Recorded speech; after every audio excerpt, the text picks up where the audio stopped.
Trunk or Treat will be happening at Dream Motors Saturday, October 29th from 2 to 5 p.m. And also, don't forget to check out our spooky deals on our Dream rides, only at Dream Motors in Dillon, Montana.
Back to order. It's on the Blacktail Solar Home Subdivision. We've got a lot more people from the public in here. Does anybody have comments on Blacktail Solar Home Subdivision?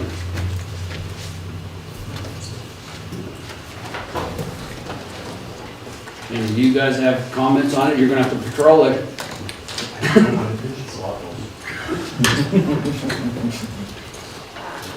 Territory. Okay, second call for the public for comments on our Blacktail Solar Home Subdivision. If there's no public comments, we will stand adjourned on our public hearing.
The regular meeting of the City Council.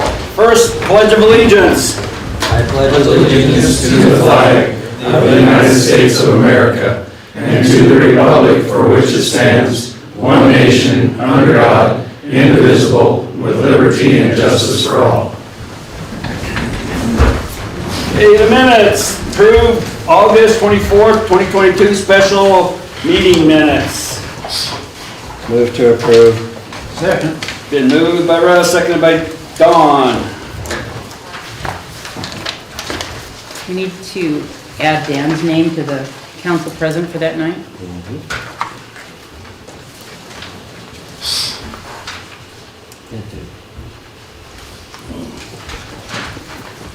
Is that right there? He made motions, so I'm sure he's there.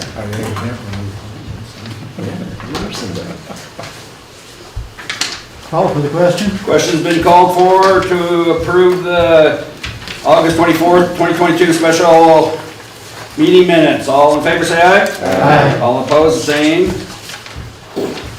Minutes passed unanimously. Next one, approve the September 21st, 2022 regular meeting minutes. Move to approve. Second.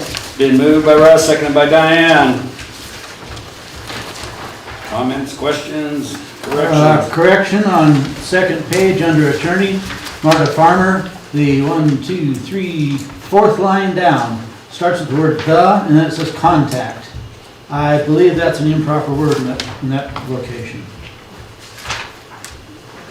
I believe that's supposed to be contract, not contact.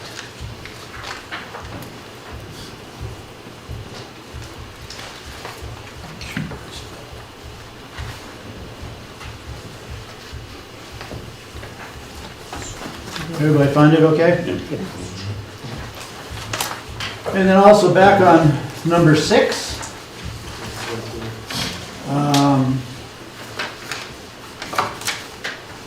Let's see here. Yeah, on the second line from the bottom, it goes, councilperson Hand asked the chief to provide them with how. I believe the word how needs to be struck.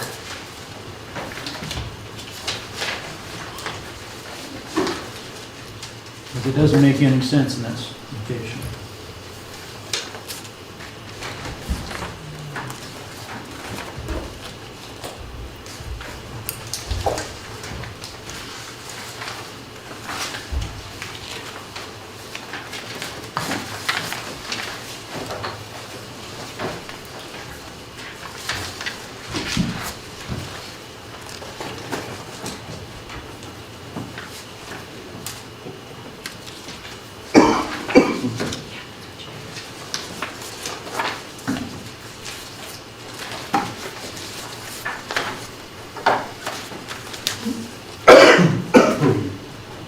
Call for the question? Question's been called for. All in favor of approving September 21st, 2022 regular council meeting minutes, say aye. Aye. All opposed, the same sign. Passes unanimously. Next one, approve October 3rd, 2022 regular/special meeting minutes. Move to approve. Second. Been moved by Russ, seconded by Don.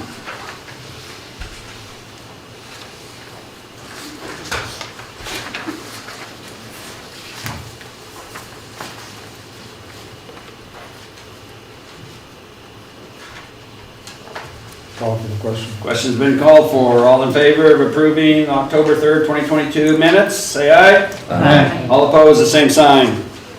Minutes approved unanimously. Nothing, communications and petitions. Mayor's report, first one, discuss recommend clothing allowance.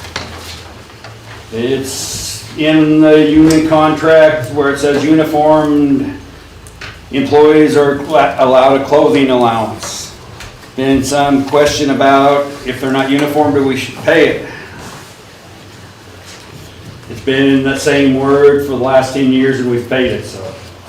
The union knows about it, they're willing to change, modify, work at it next cycle, which is next year on the contract. Do we want to continue on as normal as we have and correct it next year or change it for this year? Mr. Mayor, right now, if you pay that, you're in violation of the union contract. That's the first thing to realize. The second thing is that particular paragraph is setting us up for a class action lawsuit because it only allowed that to certain people and not to all of those in the union. So that's going to cause us a problem sometime too that Mr. Sky will have to take care of, I'm certain. The third thing about that is I do have a compromise for it. And that's to take and provide the city employees with the actual uniform of sorts. It can be as simple as just a high visibility vest or coat with the word City of Dillon on the back of it. They don't have to do anything with the contract. They have they then have a uniform, and it will apply.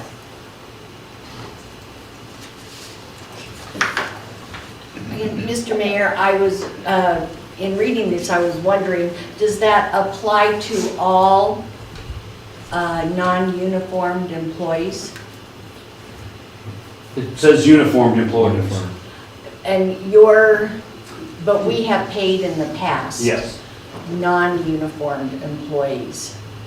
So is your proposition tonight to pay, give a uniform allowance to all non-uniformed employees?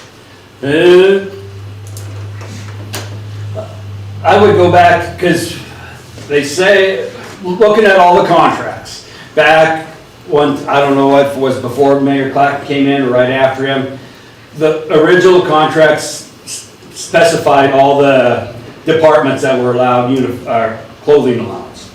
And all, probably for saving space on the contract, they took all those and inserted uniforms, employees, instead of listing all the departments. So, now it says uniformed employees, so it's up to the council whether we should continue paying them as we have been and change the contract next year, or change something this year, I guess. Okay, Wasn't Mr. there Mayor? a clause in the contract that said we could open negotiations again for some reason or another? Why don't we just go ahead, get with the unions, open negotiation, name it back the way it used to be, name the employees or the departments that gets the uniforms or gets the clothing allowance, change the word, and just make it so everybody can live with it. That should be a pretty easy fix, I would think, because the union already knows it's existing, what the problem is, the city knows it's existing, and the next time you do a full union thing, if you want to get rid of the closing allowance, then negotiate it out. Until then, I think we're kind of stuck because of what we've been doing in the past. If we all of a sudden just leave it the way it is, and then we're going to end up, like Don says, maybe everybody in the whole city decide they want clothing allowances. And so maybe the best thing to do is just go in there and then deal with the union, say, okay, here's what you want to do. Let's truncate it now, because if you don't, you have to give it to all the people, including the office staff, the people upstairs, Correct. everybody that isn't. Plus, what are you gonna do for the peace officers? You just gave an additional $250 in basically cash to everybody else and shorted them. Even though they've got a clothing allowance, you made a special deal for this union contract. That union's gonna go berserk, and rightfully so, and we can't defend that. Unless Sky can for some way, but I don't know how we can defend it. Realize, gang, that contracts, especially with the union, are rather teethy, and they're highly subjective. So we have to be very careful how we do that. Sorry, Sky, I didn't mean to cut you off. No, I agree with you 100%, and to answer your question, I can defend anything you want me to defend. But with all due respect, I agree with you that it is not in accordance with the union contract, but would state that it's not a material breach of that contract. So I would say that we would be going over and above our duties under that contract, not taking something away from anybody. If the union knows what the intent is, and they agree with the intent, and so do we, it's certainly, I would argue, not a material breach of that contract. And so I don't think it would set us up for any kind of a lawsuit. I think that it's pretty reasonable to assume that cold weather's on its way. Especially, starting this weekend. I don't think that we would open ourselves up to any kind of lawsuit or any kind of big mess from anybody else's union. I know this is the way we've been doing it in the past. I know we're trying to remedy that. I agree that your proposal, to amend the contract right now would work. I know that would take a while.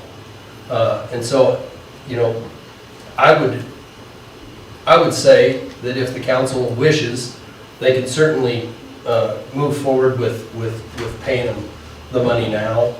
And my office can deal with any repercussions we might have.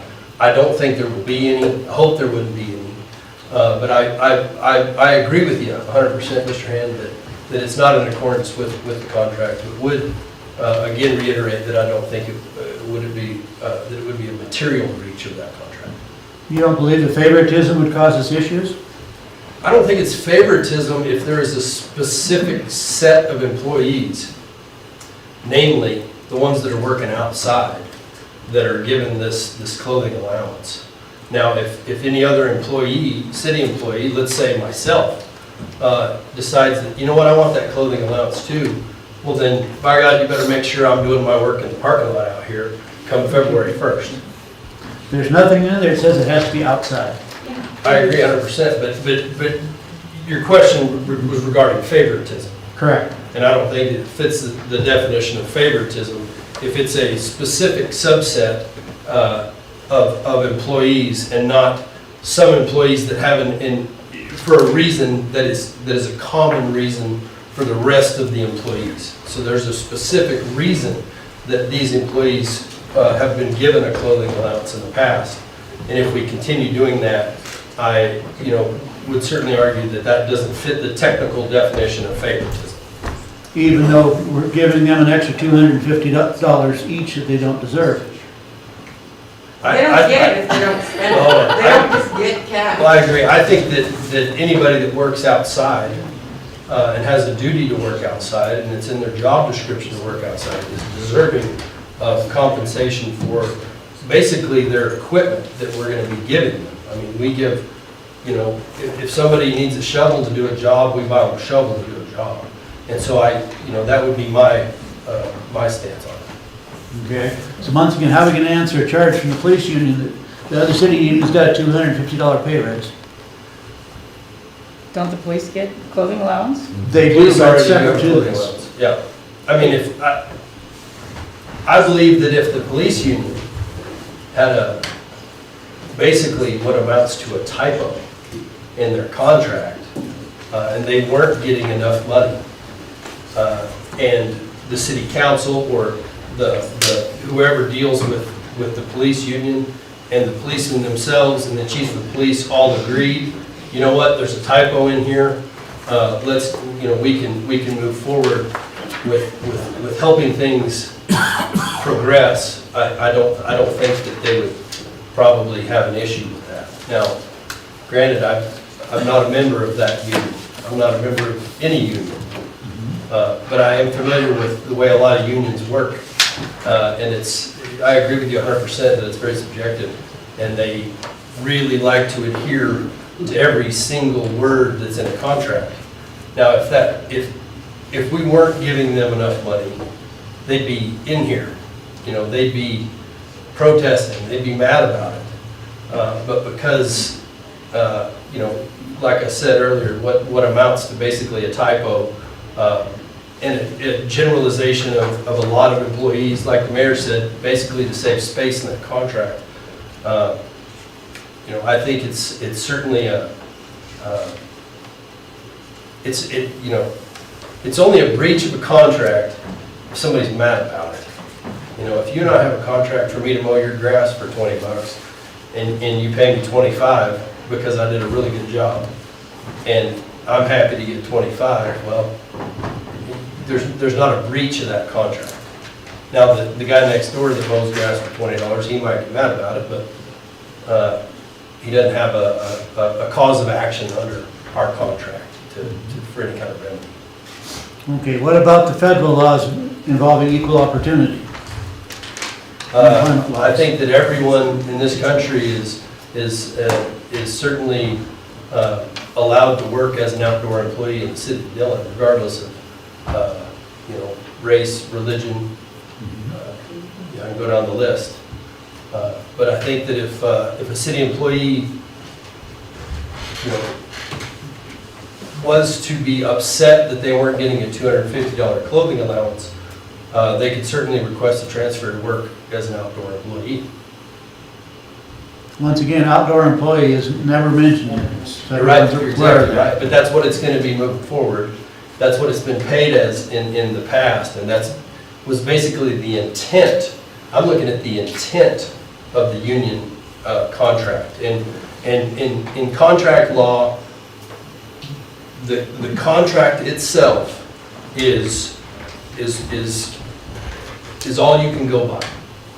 You can't go by, what somebody said they wanted to do. But if there is some language that's ambiguous, then you can bring in external evidence to help show the intent of a contract. And I think in this case, while it may not appear to be ambiguous, it is a little bit too broad. And in this case, uniform, or not broad enough, I should say. In this case, with uniformed employees, it was the intent of that contract to include outdoor employees. And, the intent of the contract, I think, is what we should probably rely upon. Okay, what about the purchases that aren't for outdoor clothing? Cold weather clothing. And what might that be specifically? Gloves would be one, a vest or a t-shirt, cotton t-shirt. That's not necessarily outdoor clothing, yet we've been reimbursing for those. I mean, I'm wearing a cotton shirt right now and I'm wearing it outside. I don't understand what It's not a cotton t-shirt. Well, no, it's a cotton shirt, but I understand it. So, I guess I don't understand the question. The $250 is not necessarily spent on outdoor cold weather clothing. Correct. Okay. So if that's the case, then we need to specify that in the contract as well. The majority of the time it's spent on clothing, such as Carhartts, boots. They do buy gloves so their hands stay warm. I've never seen a t-shirt on the bill, but they spend it on the price or the pricier things for the outdoor. And just for my own education, is this an allowance that they go and buy their gear Yes. and then are reimbursed? Yes, And so that we get a line item receipt on all of those things? yes. Yeah, I think the council would certainly have, full authority to say, no, this isn't covered, and no, that is, and this isn't, whatever it might be. If it's cotton t-shirt, I mean, I wear cotton t-shirts under my winter clothing when I go outside, just because I was raised on a cotton farm, and that's what I do. But, I think as long as it's spent on clothing that they're gonna be wearing outdoors in the wintertime, and not a six-pack of beer, or something else that has absolutely nothing to do with working outside, I think that's up to you guys. I hope maybe I answered some of your questions. That is again, I'll reiterate, I think as far as the contract goes, I think the intent of the contract is what we've been going by in the past. And to continue with going by the intent of the contract, I don't think that we're opening ourselves up to any additional liability. And I believe the reason we've been doing this is because nobody's read the contract until this year. I agree with you 100%. We've been being a nice guy, and no, pretty soon that's gotta stop. We don't have the budget to do it many more years. So this was one of the things that popped up, and I immediately rejected just for that reason. It was against what the contract says. Yep. I have nothing against Mr. Deppers at all. It's just, first ones to come in, I was gonna flag that, so we knew it, we could handle it one way or the other. Absolutely. So I've got no axe to grind. No, I completely agree with you, and you're absolutely right in your analysis, of what the contract actually says. But, from a legal standpoint, I think the intent of the contract is something that we can rely on. Okay? If you choose to. Certainly an option. Well, I have to agree with Raymond that this is something that can be fixed. And I don't think we need to be making a big deal out of it because we haven't had problems in the past. So I move that we go ahead and accept this and pay for it and then work with them and let's get it straightened out in the contract. There's no sense in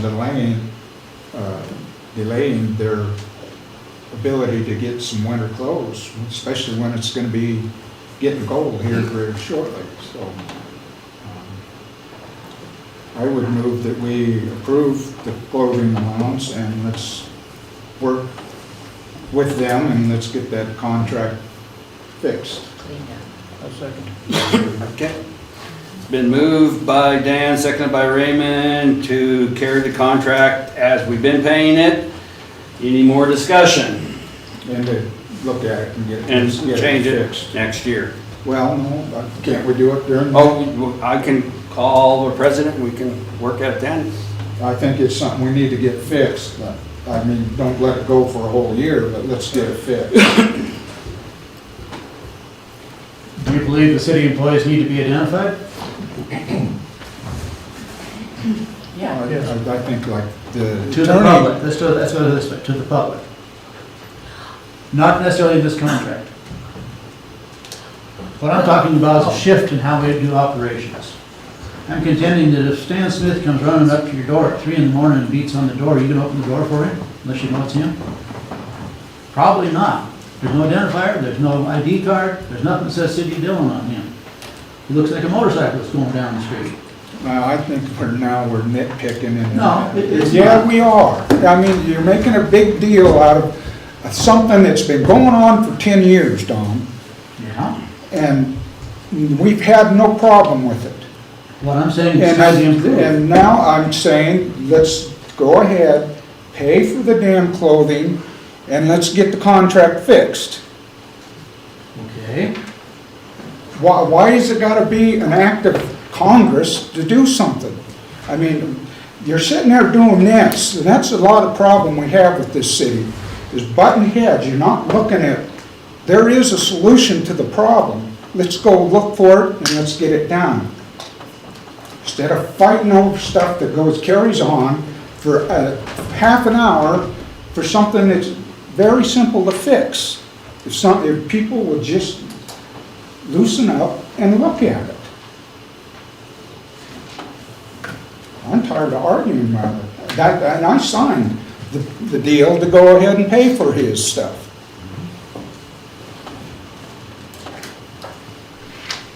Call for the question. Okay, the question's been called for to continue this year with the clothing allowance as is. We'll call the union president and set up a meeting, see if we can amend the contract. All in favor, say aye. Aye. All opposed, same sign. Abstain. Okay, Don abstained, and the other 6 said aye.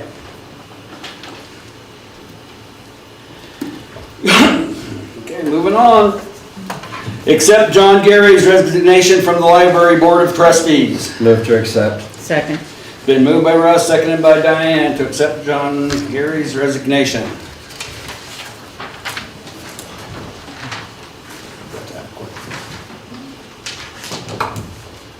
Shame to lose, John, but call for the question. Question's been called for to accept John Gary's resignation. All in favor, say aye. Aye. All opposed, the same sign. Okay, we'll accept his resignation. We out there looking for a new one. Next one, appoint Rodney Couture, is that right? To the position of a probationary patrolman. Move to approve. Second. Been moved by Dan, seconded by Russ. Mr. Mayor? Yes. Could Mr. Couture step to the podium and tell us a little bit about himself, please? I'm sure he'd be happy to. Mic turned on, Cammy? Hold it down, Eric. I'm afraid to boss Eric around and tell him how to do it. Well, I'm new to Dillon. I'm enjoying it so far. I'm looking very forward to being able to serve the city. I'm originally from Northern California, somewhat of a small town. Kind of born and raised there, and I worked in dealing with hazardous materials for the past 10 years, essentially since I graduated high school. And here I am. Looking forward to being able to serve the city. What brings you to Dillon? A number of things. The community seems like a very great community. Just very involved. It's small. It's very clean. It's a great place. So I figured I'd like to live here and start a new chapter in my life. Hope you got a stocking cap.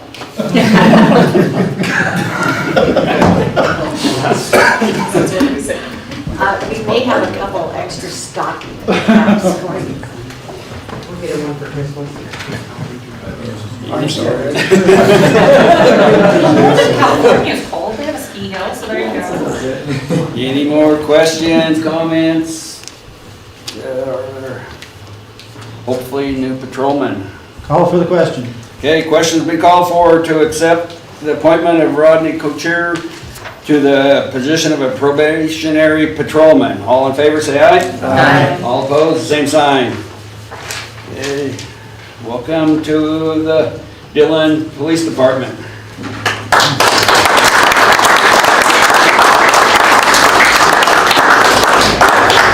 I'll swear you in and Chief will pin the badge on you. You can do it at the mic if you want to, or come up here closer. I don't bite most. Okay, raise your right hand. I do solemnly swear I do solemnly swear that I will support, I will support, protect, and defend protect, and defend the Constitution of the United States the Constitution of the United States and the Constitution of the State of Montana, and the Constitution of the State of Montana, and I will discharge my duties and I will discharge my duties of my office with fidelity, of my office with fidelity, so help me God. so help me God. Thank you. Yeah, I'm wrong. Thank you.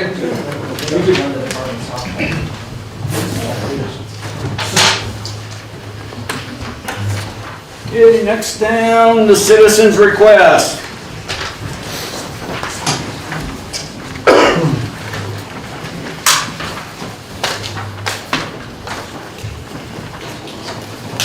Any The correction? second request on here, what are the enzymes that you delivered for the water? It takes the smell away. How do you introduce it into the water system? Toilet. So it actually goes in the sewer, not the water? Correct. Ah, okay. I didn't like the thought of somebody breaking open the water system and putting in a chemical in there. Good point. We got enough problems without that. Thank you.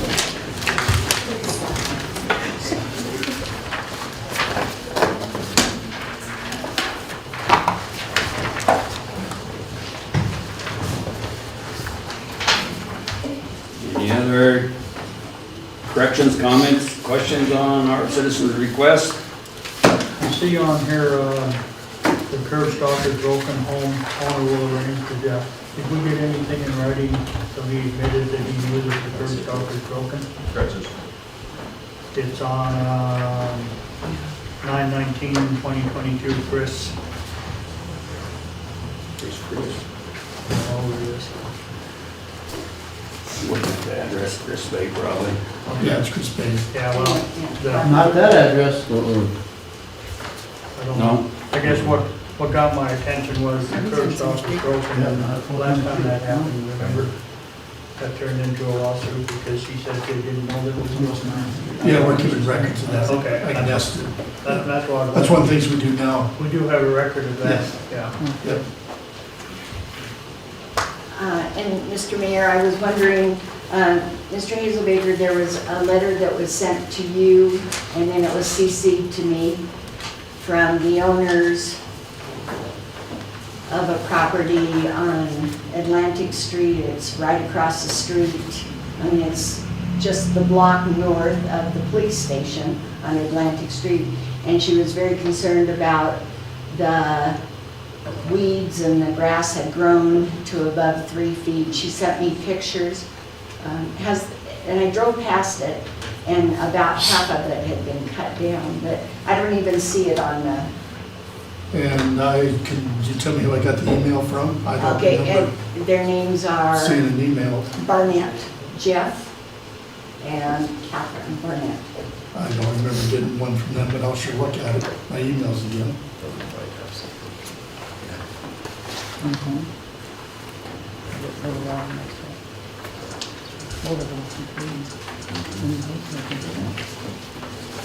sense.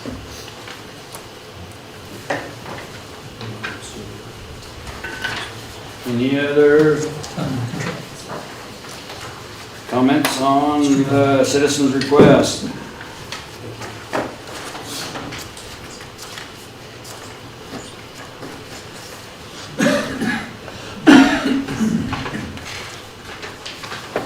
Okay, no more. We'll be moving on to the reports of the officers and boards of the city. The library board, Diane Armstrong, Councilman Lori, our library director. I don't know which one wants to give a report. Well, we've got the minutes for our meeting on August 12th and again on August 30th.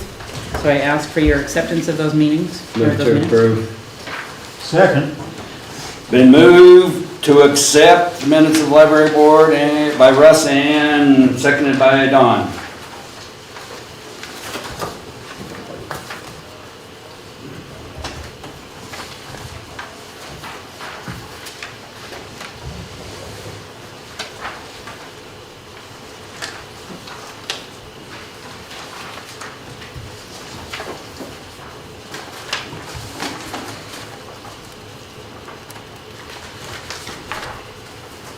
If there's no changes, then I call for the question.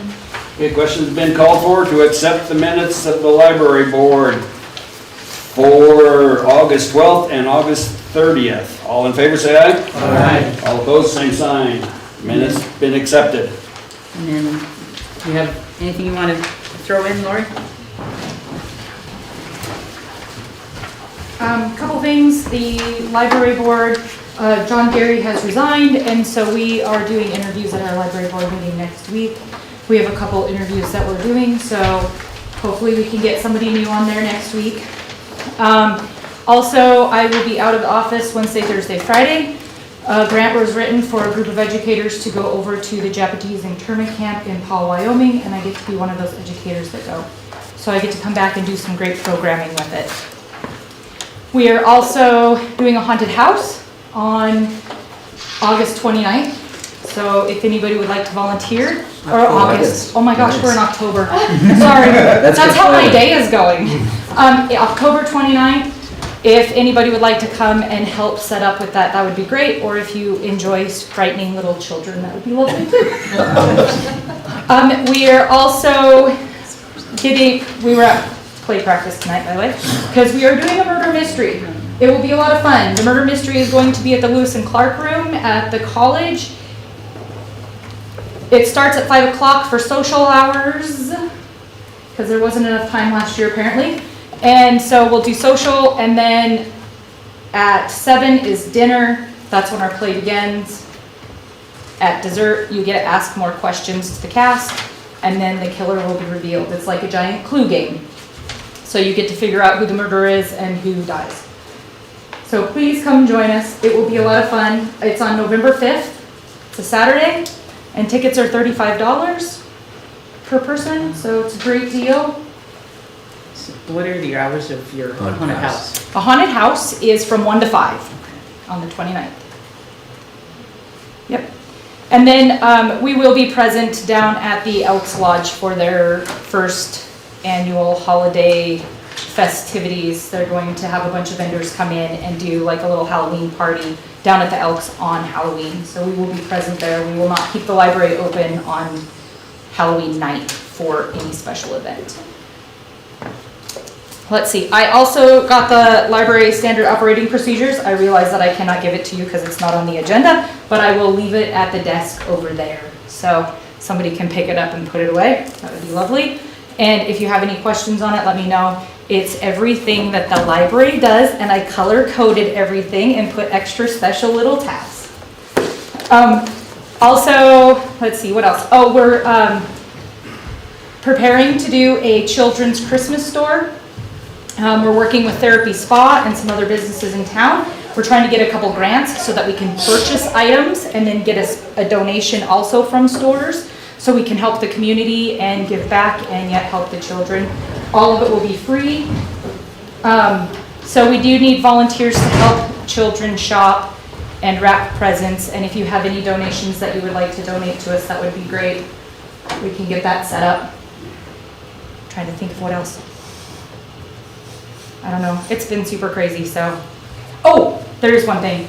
The steps at the library are currently cracked and broken, and there's a big old chunk coming out of the top. Unfortunately, I have told my maintenance guy that he cannot fix it because it's a Carnegie building. So I really need you to help me so that we can get it fixed. We're gonna have to go through the historical foundation, but I do need, I mean, it's your building now, so if you would be able to help me, that would be awesome. And if we could get it done kind of soon, we've had some complaints about it, but we can't do anything with it. So that's our biggest thing right now. We have, our boiler got fixed, our elevator's been fixed this last month, so we have some extra charges that have come in. But everything's fixed now. And the boiler's on and it's super warm in the library, so we like that too. Does anybody have any questions? Lori, what's the relationship between Beatrice Penn and Gerald Penn? That's his daughter. Okay, so you got a potential nepotism problem right off the bat. Well, Gerald's not on the library board. No, but he's set up for the board of trustees. No, he's not. On page 6, it says he's one of the applicants. He was one of the applicants, but he's not on the library board of trustees. Yeah, he put his name in, but. Yeah, he put his name in, but we are not allowed to have family members on the library board. Okay. So. Very good. It is Ashley Van Horn and Ben Keneally are our new library board members.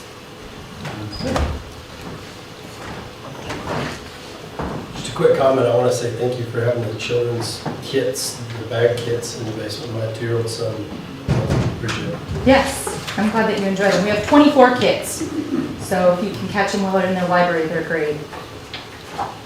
So why, were those steps part of the original structure? I mean, were they installed later, or were they there? They were there from the start. Really? Wow. Yeah, yeah. And I think the issue is that because they're a limestone, and when you throw salt down on the limestone, you have to make sure that you sweep it off right away. And I think that just with people tracking in, like on the sidewalks and stuff, there's salt and things like that. And I think with people tracking in, it just finally is broke. That's my thought on it. It's impressive if they lasted this long. Yes, they were very well built. I don't know how it's standing. Is it possible, Mr. Mayor, for Lori to give us tell me now, why can't that go through the regular maintenance system? Because we're on the National Register of Historic Places, so you cannot touch the structure at all on the outside without permission. They will give permission, but that's like the windows. I've been trying to get the windows fixed for the last couple of years, and they have to come down, and it's this big process to get new windows. And now they no longer make wood windows, they're vinyl. And so that has to be approved also through the Historical Foundation. So it's just the process. We've been on the registry since 1973, I believe.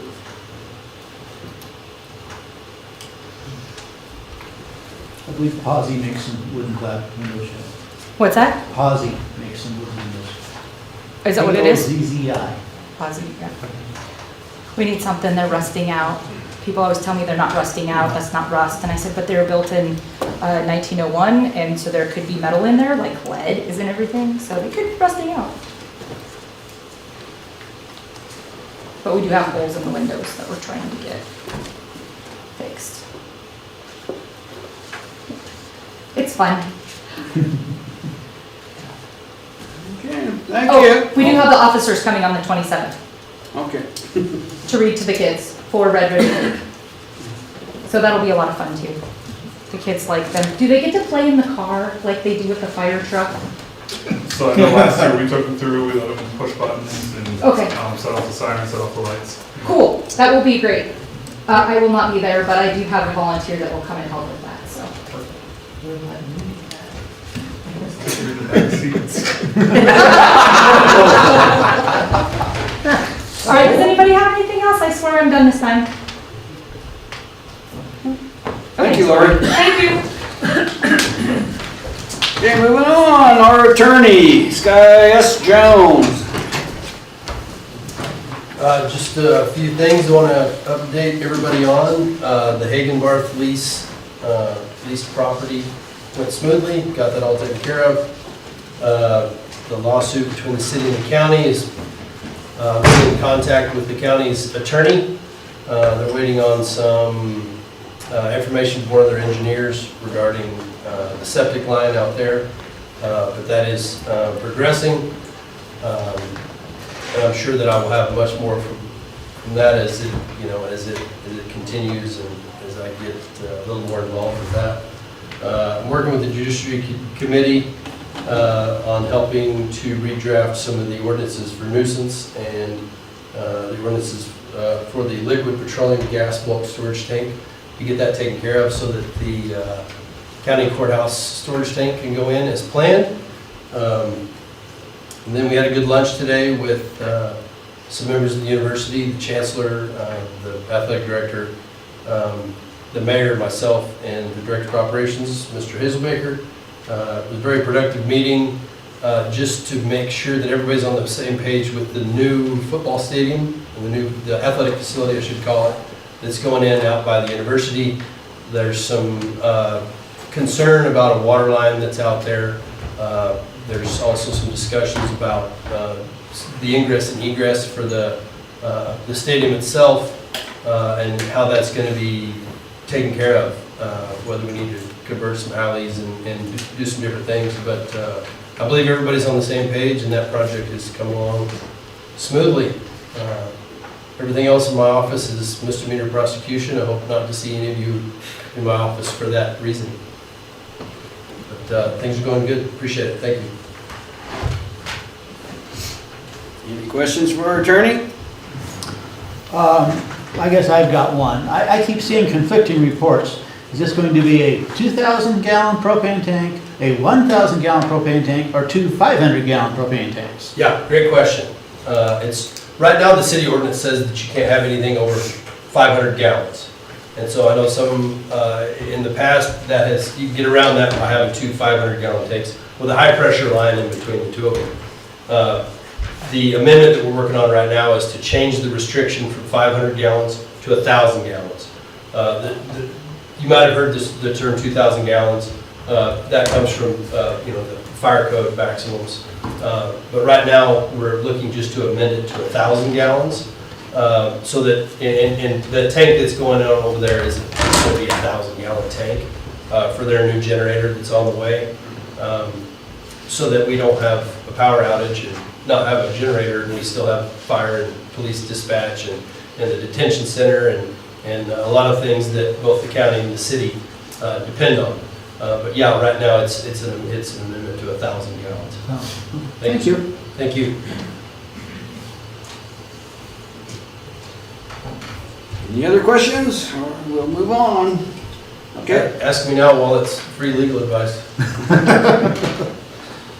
Moving on to our planning board, Dan Nye. No meeting as of late. Most of our stuff's been tied up in legal, and so Sky's been getting his feet wet with that. I think that's a safe way to say that. But I'll be happy to answer any questions anybody has. If not, that completes my report. Okay, our zoning commission, Raymond Graham, Russ Swan. Okay, before you will find the second reading of ordinance number 470, an ordinance amending the DMC Title 17 to revise chapters 17.12.150 standard, 17.60-130 residential, and 17.64.080 commercial, and 17.108 definitions. Move to approve. Second. Been moved by Dan, seconded by Russ to approve the second reading of ordinance 470.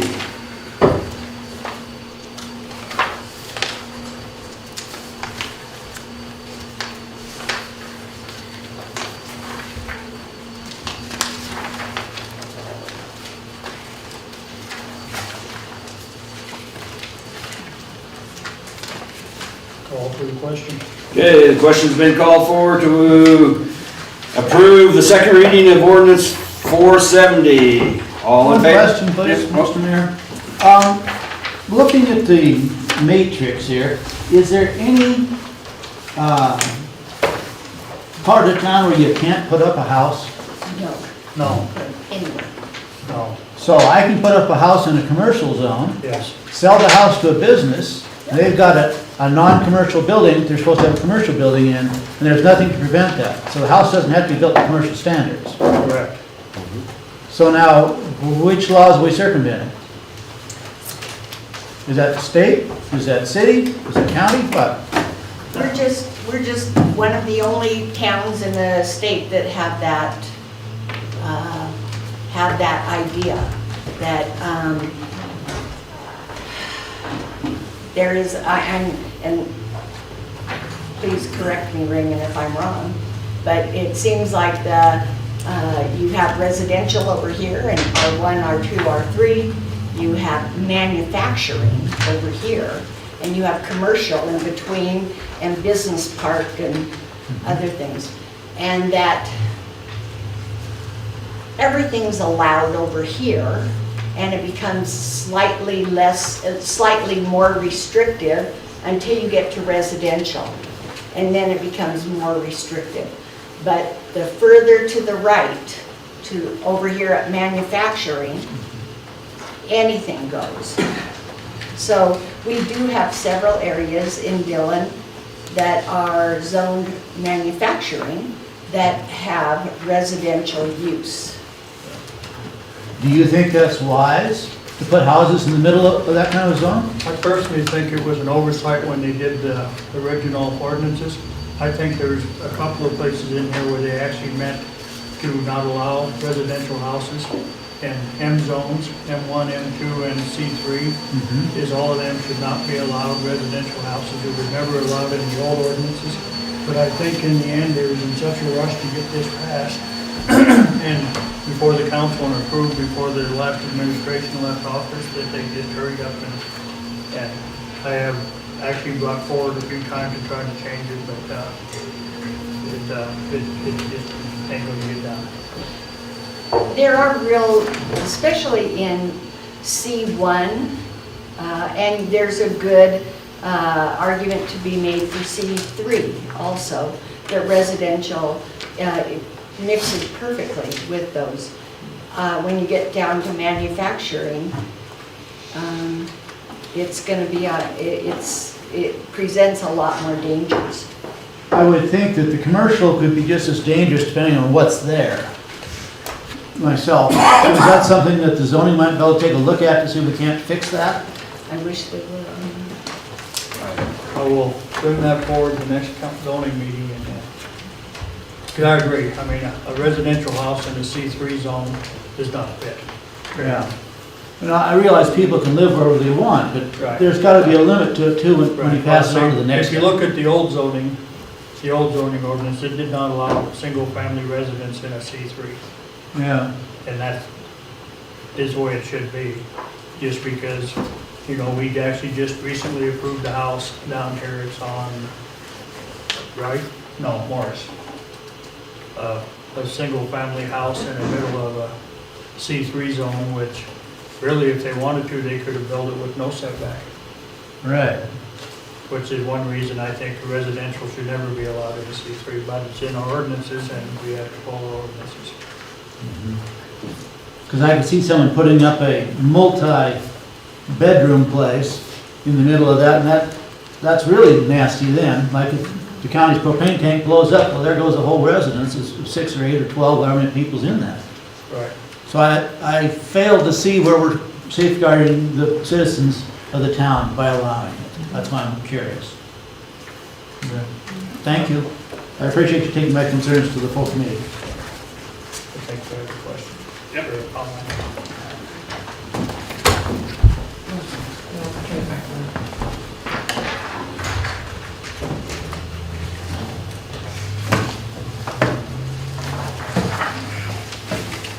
I do believe the propane tank explosion statement is absurd. There's propane tanks all over in the city, for one.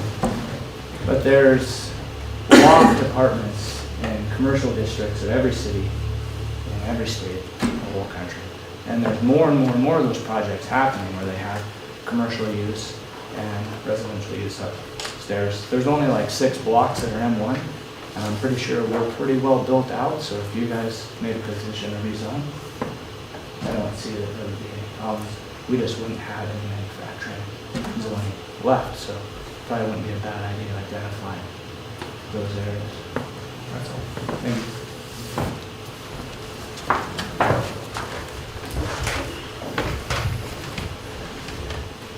Call for the question again. And question been called for again. So all in favor of accepting or approving ordinance 470, the second reading, say aye. Aye. All opposed, same sign. Ordinance 470 has been passed the second reading, and in 30 days, we'll sign it and it'll become part of our ordinance. Thank you. If there's any questions, I'll be happy to answer that. If not, I conclude my report. Thanks. Okay, any other questions? We'll move on then to our Director of Operations, Todd Hazelbaker. Thank you, Mr. Mayor. First thing I'd like to do is thank Nick Kuchek for 10 years of service, 10 or 12 years of service. Today was his last day. He has the opportunity for another job opportunity, so he's left us for that. So we have an opening for someone in the Water and Sewer Department. But again, a big thank you to Nick for his dedication through the years, Animal Control, Parks, and the last couple of years as Water Sewer, so we greatly appreciate that. And also I'd like to thank Mark Hatfield. He has moved on, bus driver, so I'm now looking for a part-time bus driver. And again, I appreciate Mark's dedication to the citizens and the work that he did. He really enjoyed it, not just an opportunity came up to take it away, but he was very good with the bus and enjoyed it. Again, a big thank you to him. And also Karen Kipp. I know Karen's not here, but she's kind of our fill-in lunch lady, delivers Meals on Wheels, and she steps in and greatly appreciate that. And then also for Christy Flintoff for her work as well. She was ill the last week, and Karen stepped in and filled in for that. So shout out to Karen and her work. So as I said, I'm looking for someone full-time water sewer and then a part-time bus driver. And just work-wise, preparing for winter.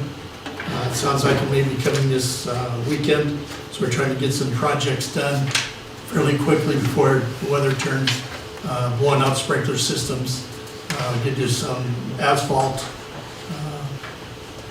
Artie Miller and Jeffries have opened up their asphalt hot mix plant the next couple days, so we're racing to get a couple of places done there. Then just dealing with various projects and some unique situations around.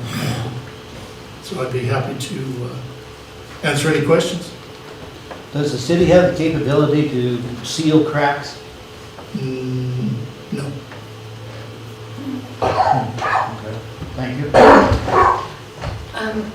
I wondered, Mr. Hazelbaker, if the area between Pacific and Washington on Orr Street is on your list of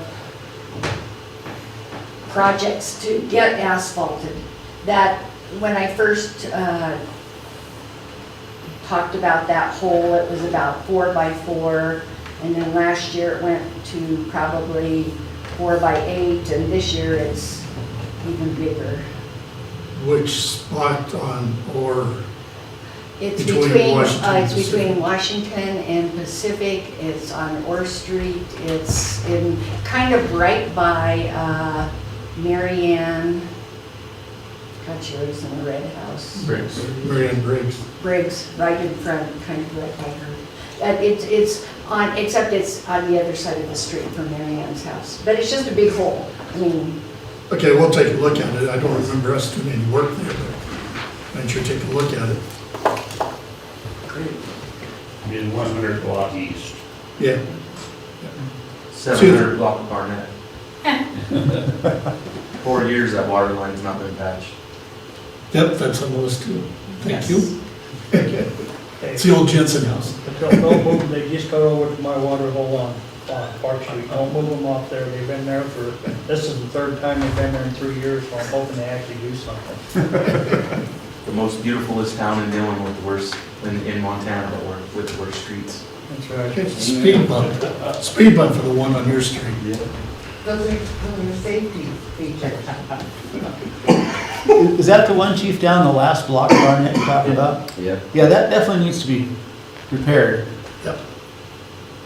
I'm just kind of curious, that was utility work, why wasn't that fixed prior to this? It seems like it's been open a long time. Well, the one Raymond's kind of priority is, his has been open the longest, so that's why we're concentrating on this first. But don't you cover those as soon as you're done with them, as Well- a general rule?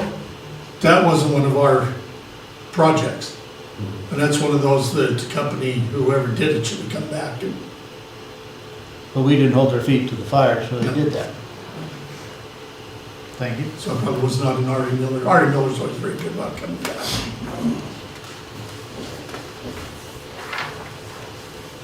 Just something I need to improve on.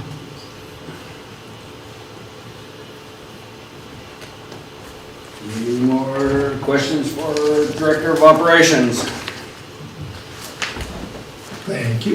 Okay, we'll move on to our Police Department, Police Chief Jeremy Alvarez. Oh, thank you, Mayor, thank you, Council. In the packet, you're gonna find the proposed cost of living breakdown for Dillon PD versus Beaver County Sheriff's Department. You can see on the first page that it's roughly $11,100 difference in starting wage. I also included their matrix as well. And then a request for your acceptance of the September total incident report for 2022.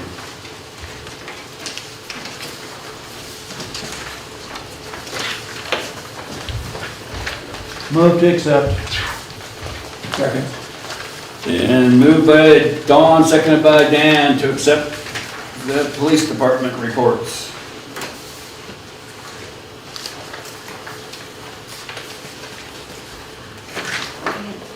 Mr. Mayor, I just wondered if, is there some way, and I'm sure I'm just not reading this correctly, is there a way of reading this which then tells you how many citations came about from all of these calls, or at least calls into the dispatch? So what this report is, it's incidents by nature and how many reports our law enforcement officers responded for the Dillon PD. I'd have to run a secondary one to find out how many citations we wrote. So there is a way to figure that. If you want that, I could attempt to get that one as well. Oh, that would be wonderful. Even though we write somebody a citation, they still commit the crime the very next day. Right. Yeah, we Right. write them again. Yeah. Well, although I think some people learn. Some do. Yeah. Yeah. 7 DUIs don't. But those speeders do.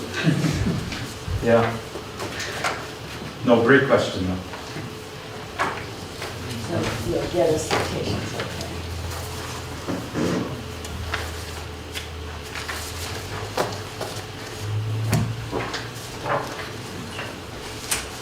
Juveniles is still up. Yeah, that school started in September too. So elementary, middle school, and junior high.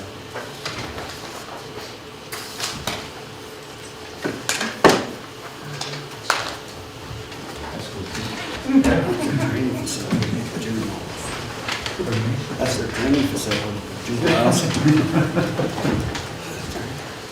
It would be good to point out to the council too on the numbers that the chief was so kind to compile. Basically, we're paying the equivalent of 2.32 full-time officers a year to retrain officers when we have to hire them. If we could perhaps retain some officers rather than having to train new ones all the time, it would be probably to our benefit. You may be able to raise the wages using that alone for some of this, because there is quite a difference between the city and the county as far as wages go. Like $11,000 almost for the first-year officer. That's pretty attractive to go to the sheriff's office and leave the police department behind. Some way we need to tie the police officers' wages to something that goes up on a regular basis. The county ties theirs to the registrar's, I believe it is, wage, which is state set, and everything's based off of that. So we may need to figure out some kind of doing that so that we can keep our officers properly compensated for what they do, because they do a wonderful job for us. We're one of the 10 safest cities in Dillon, in Montana. That's super accomplishment. Well, and Chief, I mean, I really believe that if we can, especially if we have those citation numbers, when people complain about non-enforcement, if we have those kinds of numbers, then we can say, oh, yes, yes, there is enforcement. And that would help.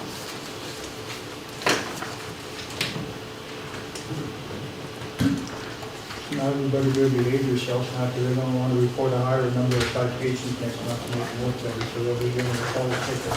Thanks, Mary Jo. Only you, Ray. It'll be just like the FBI's crime statistics report. Just move whatever direction you want. Well, and there'll be a special column for Raymond. You are double parked. I'll be right on that, Jim. And I'm pointing the wrong direction too, and I'm driving one of them little trucks, it's hard to tell which way it's really going.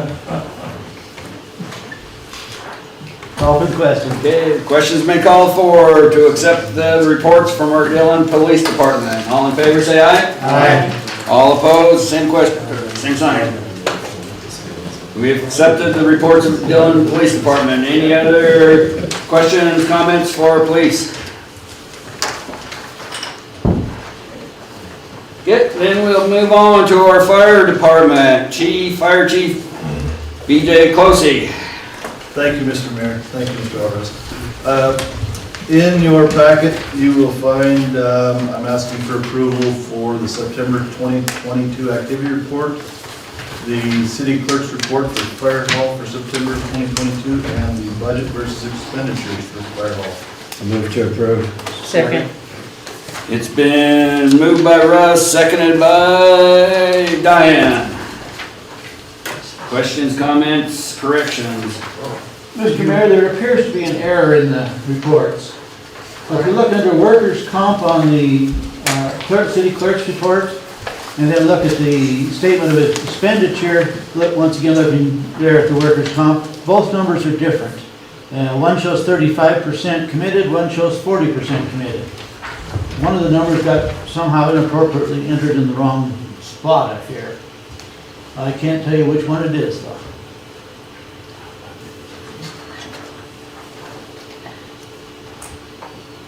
Now, explain what your question is again, Dylan. Okay. Because I have the same, but not that question. All right, if you look under the statement of expenditure, Yeah, budget versus actual, it's put out just like our okay. our finance papers are. Look under account 142, which is workers' comp. It shows, on the far right column, it shows 35%. Right. Now, if you look at the chief's sheet here, under workers' comp, it shows 40%, but it shows less of a budget balance than the city's budget balance has. I think it's a mistake.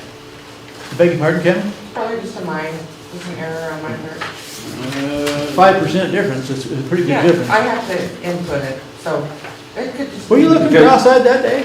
There's one, if you look at the original appropriations for 550 on the accounting one, and the clerk's report was 473. Mm-hmm. That's the budget amount, your budget amount up there, the budget amounts are two different numbers.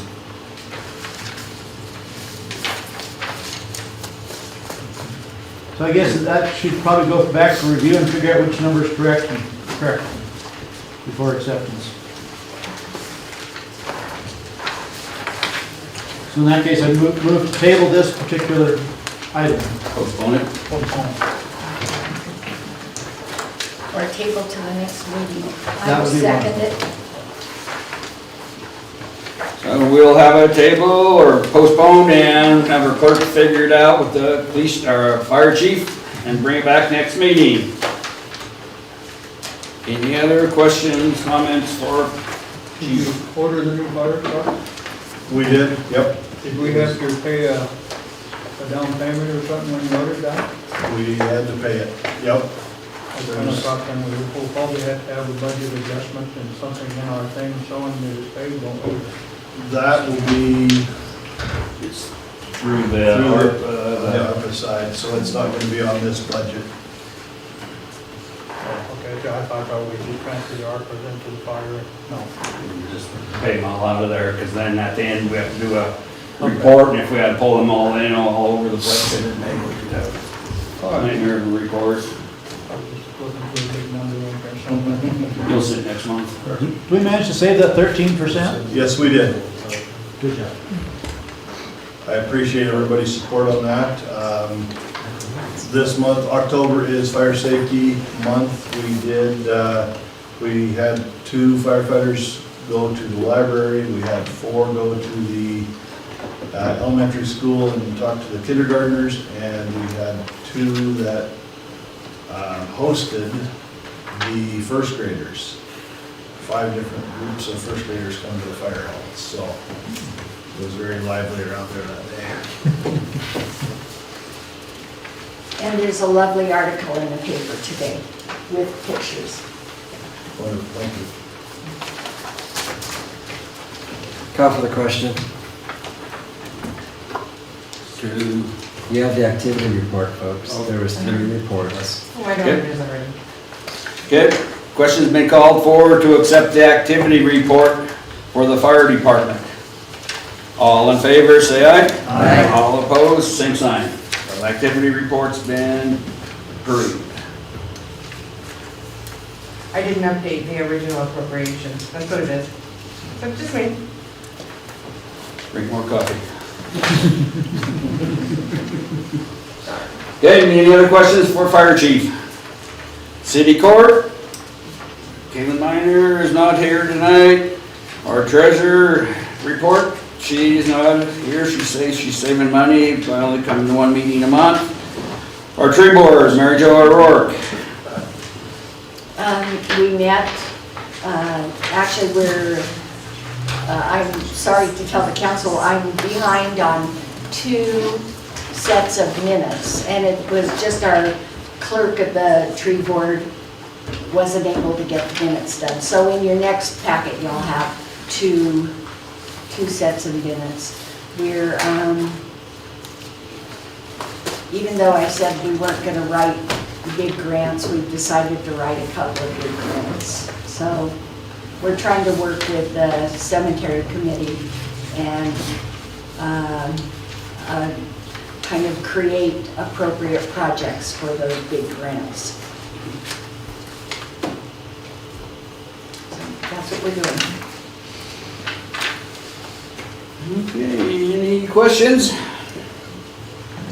I have a question, Mary Jo.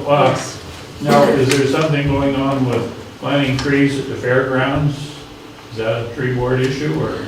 That has not been brought up, but thank you, Jim, I'll bring that up. Somebody told me that because you didn't want any more trees at the cemetery, thinking of individuals buying trees for the cemetery, that I could buy them for the fairgrounds, so. We'll certainly put that in the basket. Thank you. That's county property, so you probably have to go through the county. And they'll have to pay the match. Double the match. I think I can work that out. Okay, on to the reports of standing committees of the city council. The judiciary committee, Dan Nye, Mary Jo O'Rourke, Raymond Graham.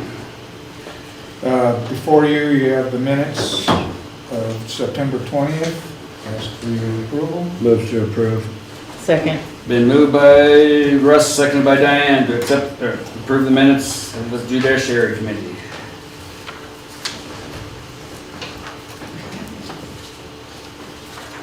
It was a 10-minute meeting. It's easy to approve this one. Call for the question. Question's been called for to approve the minutes of the judiciary committee. All in favor, say aye. Aye. All opposed, the same sign.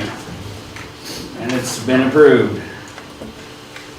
see we're still working on Title 8. Hopefully we will be done with it here shortly. I'll have a final draft for everybody on Monday. Thank you. And this is gonna be spectacular. That concludes my report. Okay, on to the Finance Committee, Don Han, Russ Swamp, Dan Nye. Before you have meeting minutes from July 12th and July 15th. This was during the budget talks. Ask your acceptance. Move to approve. Second. Been moved by Russ, seconded by Dan, to accept the minutes of the Finance Committee.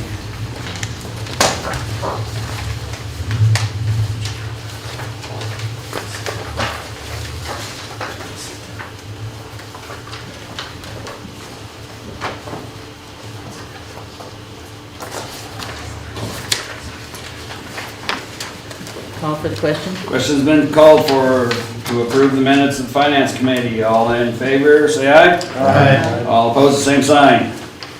Okay, Finance Committee meeting minutes have been approved.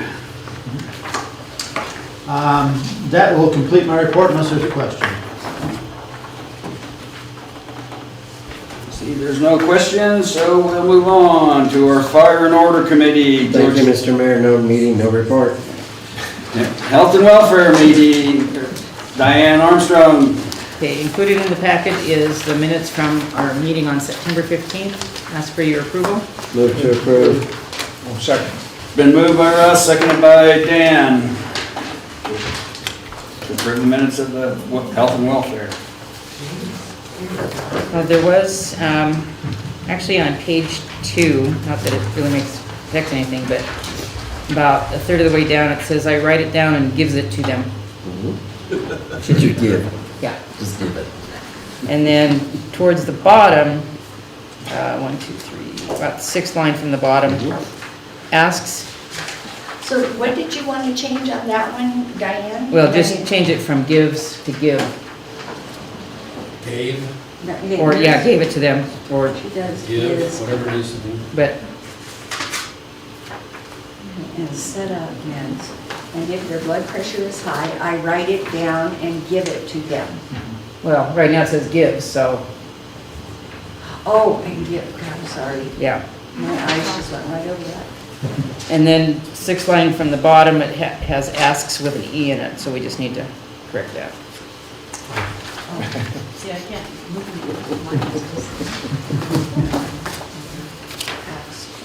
Just didn't say it helps. I think it's just ask.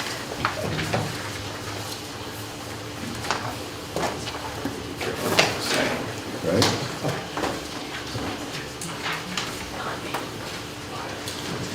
It's interesting on this report with the city nurse that you're being cognizant of the HIPAA rules anyway. I think that's very good. We were scheduled to have a meeting tomorrow, but she is in Butte doing a diabetic clinic, I believe, and so we're gonna wait and have a meeting next month. but- That's interesting, Mr. Hand, that you would say that we adhere to the HIPAA rules. Where in the report do you see that? I believe it's page 3. We were talking about the HIPAA rules.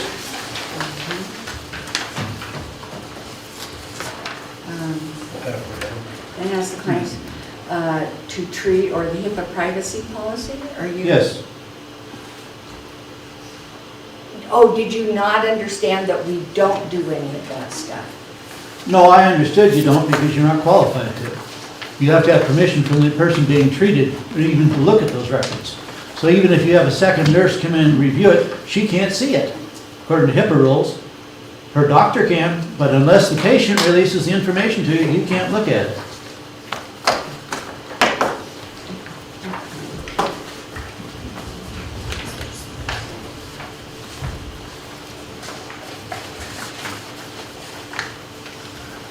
Call for the question? Question's been called for to approve the Health and Welfare Committee meeting minutes. All in favor, say aye. Aye. All opposed, same sign.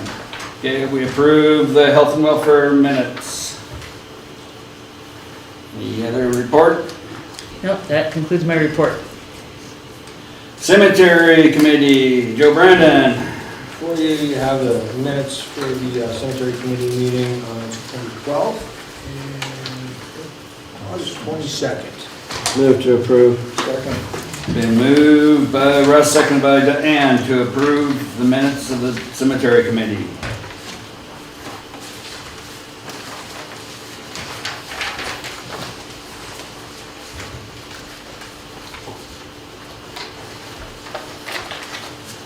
So on item number 4, you just need to correct on the first sentence where it says Mr. Devers informed the committee, I think it should be. So the C committee goes to the second. Yeah.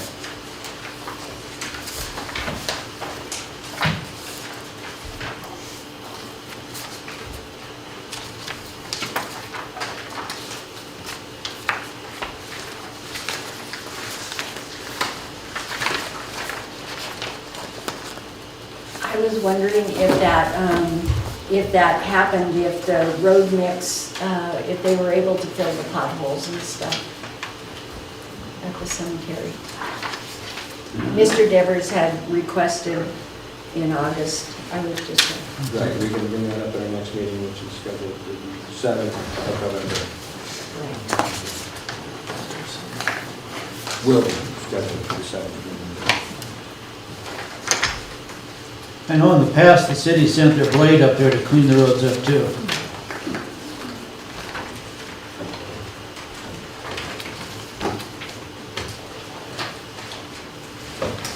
so is that what you're saying was done, Don, was that the city went up and bladed the roads? In the past, we have. Okay. I don't know about this time, but in the past, we have. One thing you have to be careful there is you don't change the pitch of the road, or you start flooding out some of the graves. Drainage, and drainage. When I was on the cemetery committee, we got chewed up pretty good for flooding a couple of the graves, so I remember that.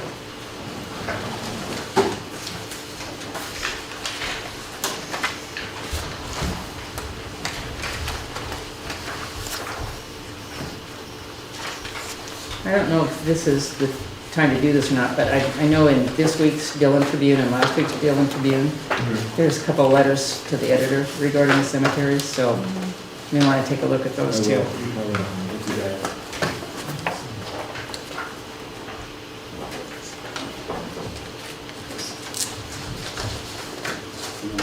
First question, accept the minutes? Call for the question. Okay, the question's been called for to approve the cemetery committee minutes for August 22nd and September 12th. All in favor, say aye. Aye. All opposed, the same sign. Minutes have been approved unanimously. Mr. Mayor, is there a problem if on the agenda it says September 20th? Did I say? I heard you said the 12th. Yep, that's minutes of September 12th. It said on our minutes, and on the agenda it says September 12th. It's September 12th and August 22nd. So we need to correct that and bring it back up next meeting? Okay. So, I have a quick question on your little map, you show all the GSH, I, B, C, did they ever put the signs up there to distinguish which area is which? No, they did not. That's the best of my Oh, some of those corner signs? Yeah. There's a number of them up there. I don't know if they're all complete. Okay. Well, I know back in 2006, we appropriated the money to put all the signs up there, and I've never seen one up there, but I didn't know if they put them back up there yet. Yeah, there just looks like a street sign, it's green. Yeah. Okay, Yeah. they are up there? There are, I think there's, most of them are up there unless they've been knocked over somewhere. Okay.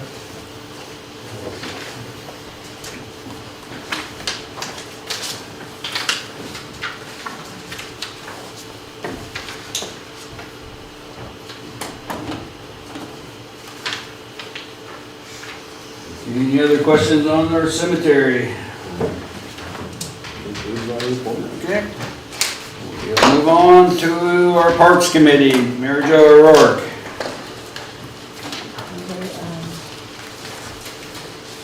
No meeting, no report. We did have a meeting, I'm not sure why we don't have minutes in here.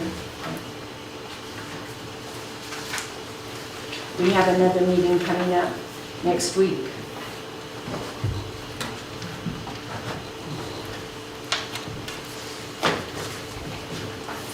At the meeting up in Kalispell, did you find some fun toys for the parks?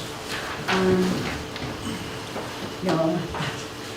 I should bring you up to speed on, we had been working with Northwestern Energy on West Side Park. And met with their board, and actually their foundation board came down and toured the park, and you know, they have helped us come up with a different plan for addressing the issue of poles in the middle of the sidewalk, which makes it very difficult for people in wheelchairs, and also for city personnel when they're trying to remove the snow and they put the blade on the four-wheeler and it's hard to get around there. Because we are going to be working on, last year we approved changing out the water system in West Side Park so it will truly be automated. And as long as we're doing that, we're going to go ahead and try and fix those places where the pole is in the middle. But instead of right now tearing out the whole sidewalk, what we would do is where there's a pole, at one end of, there's a pole right on the corner of where Bicentennial is on this side and the park's on this side. We're just going to fill that in. We're going to bring out both the sidewalk on the west side and the sidewalk on the north side. We're going to bring it out, I think, 18 inches on each edge and 12 inches in the middle. Just bring it out, and we'll either do that in cement, which would probably be the easiest and the cheapest, or we could make it a little decorative with red brick. But we'll make it so that that's where Jason and Nick have had a hard time with the blade on the four-wheeler. The power pole in the middle of the block, that really doesn't meet ADA standards. It's supposed to be 32 inches from the outside edge of the pole to the edge of the sidewalk, and it's like at 30.5 inches.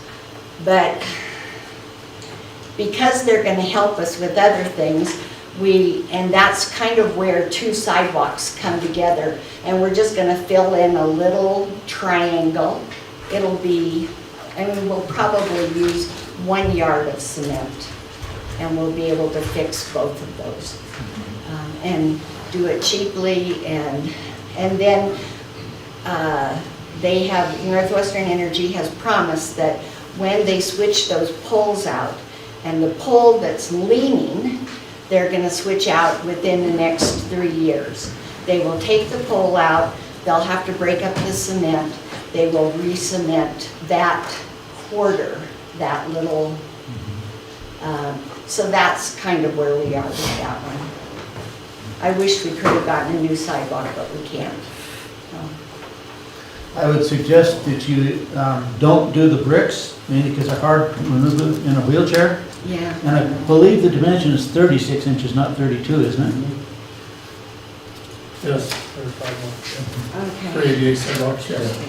I think maybe just misspoke, but yeah. 36. Yeah, they had mentioned 32, but it truly is 30.5 inches or 31.5 inches. So they understand that they're out of ADA compliance, but it's one pole, and there's an easy fix at that juncture. It's where two sidewalks come together. The coved sidewalk that runs through the park and the sidewalk that runs along the west side of the park. And if we just put in a little triangle of cement and bridge the two sidewalks, we'll be able to take care of it. Yeah, just widen the sidewalk, all you have to do. Right. But you still have to move your irrigation system when you do that. Well, and we haven't done the final plan. We don't have the final plan for the new irrigation system, so now's the time to do it. Yeah. Sounds like recession project. If Northwestern Energy's going to be moving those poles, make sure they put them in the right place. Yes. Okay, any other Question, comments for our park committee? And we'll move on to our city hall committee, Raymond Graham. Before you will find two sets of minutes for August 18th and September 15th. I ask for your approval. Move to accept. Second. Been moved by Don, seconded by Russ to approve the minutes of the city hall committee.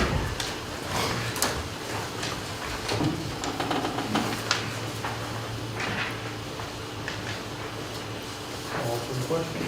Okay, question's been called for to approve the minutes of the city hall committee. All in favor, say aye. Aye. All opposed, same sign. You notice August 18th minute was almost not worth having. So we'll bring us to our September 15th, which we were talking about replacing the roof on the thing, and we have a set of beds. I believe we're going to schedule another meeting for next Wednesday at 1 o'clock and hopefully get them something happening on our roof. And then we discussed the city hall sidewalk. That's the piece out there that's broke. And we got John to get a hold of somebody to get a bid on what it would take to cut the bad stuff out and replace it. And that, we'll be dealing with that, I think, on Wednesday too. If anyone gets back to me. Oh. They'll look at me like I'm... Okay. Okay, I thought you already had them too. Okay, well, or not. Well, the recession. Yeah. Would it be easier to take the backhoe and just tear the sidewalk out in totality and just pour a whole new one? Well, that was my original thought, but when you look at the sidewalk, at one time it goes under the front steps, but then at one time they've actually poured a piece of cement up against the building out on top of the sidewalk. Okay. And I don't know what that's going to entitle if we remove all that, I don't know why they poured it in there. We haven't found anybody who... That was, okay, I can help you out with that one. Okay. That was poured to buffer up the foundation, because part of the foundation is a rock foundation under here. So they did that to beef up the foundation. Okay, so if we tear that out... You gotta put it back in. Yeah, that was our original thought, actually. I would like to have got rid of the steps completely and just put two handicap ramps going each direction down there. So there wasn't no steps getting on there. That would give a little bit more room to walk by. Yeah. And then I thought about trying to move the plate poles, putting a little bump out like he's talking about over there on the street, actually, putting the plate pole there, so we have a full 4 feet to get by on the sidewalk. Think we get a variance for that? You didn't get one for the steps. But anyway, that concludes my report, if there's any questions. And before you ask, I still don't know about painting the boards on the bench. How about fixing the garage doors then? Thought they had them fixed. Well, I haven't walked by them lately, so I don't know. Okay, any other questions, comments for City Hall? Next one, our Street and Alley Committee, Dan Knight. No meeting, no report. But I do have one question. Who did the painting on for the parking out here? The outfit that Mug has hired. I don't think that it's doing this. Doesn't even line up with the next block. No, it doesn't. Were we making a bunch of extra handicap spots, extra wide? No, that'd be a good attempt to an excuse, but Is that gonna get rectified, or that what it's gonna be? well, that's, then we asked them to come back and I guess it's up to you guys. Because we're looking at more money. Wait, is that their screw up or ours? Well, if it's their screw up, why is it gonna cost us more money? Well, that's, well, if you're gonna have to go through that process. Yeah, it may not, but, yeah, I can ask him to come back and redo it. Well, did we by chance give him the wrong specs? No. That's, they attempted, I'm sure, to follow the state specs. Don't you? We were in Kalispell when that happened, so. Yeah. It's kind of indicative of the entire project. If you stand here in the middle of the street, you can see. It's straight, but it angles, yeah.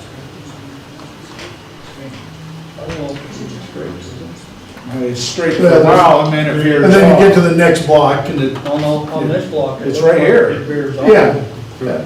Is not the street wider in this block than the next block? I know there's out, maybe. I think that's why you got it. I would look at it too, but I think this block is wider. Just an optical illusion that it looks like it's bent. I just thought I'd bring it up. Okay, would you like me to ask them to come back and repaint it?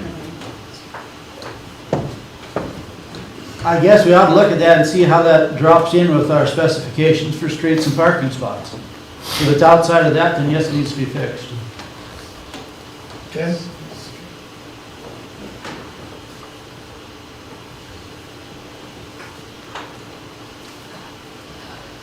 So I didn't realize that. I mean, Mr. McIsaac is giving us information that the blocks are of different width. If you stand up down here and look down the street, you're gonna see that this block, the street is wider than it is down there. Yes. Is it wider or is it crooked? You remember the whole buildings on But their lines are still Montana different. Street, they're actually offset from Yeah. maybe the whole block is offset. My contacts can't adjust for that. So we'll check in on the lines. Any other questions for our street and alley? Okay, moving on. Water and Sewer Committee, Don Hand. Okay, in your packet, we have minutes from September 13th. I ask your acceptance. Second. Been moved by Dan, seconded by Russ to accept the minutes of September 13th meeting.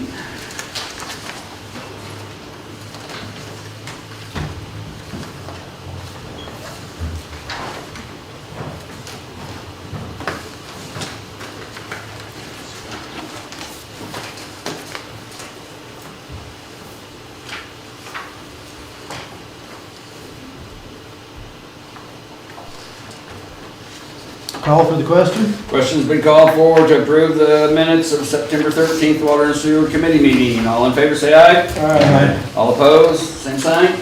Minutes been approved unanimously. Okay, also in your packet is a synopsis of the change order number 6, whether we approve that to pay it or object to it or whatever we want to do. But we need to address it. Presently, you'll find that our engineer, Mr. Johnson, has his definitions in there towards the back. There are breakdowns as to how the costs were analyzed and how you came up with them. That should take care of some of the questions that we've been hearing from time to time. I do have one question on CO 6-4 time extension, general conditions at the bottom of the second to the last page. It appears we got charged insurance for the whole year, but everything else is just for 5 months. So there's about a $1,744 difference there. We should question that at least. See if that was just an error in recording or if there's something more going on. Because if we're being charged for insurance, it shouldn't be in the time extension, it should be in the general contract.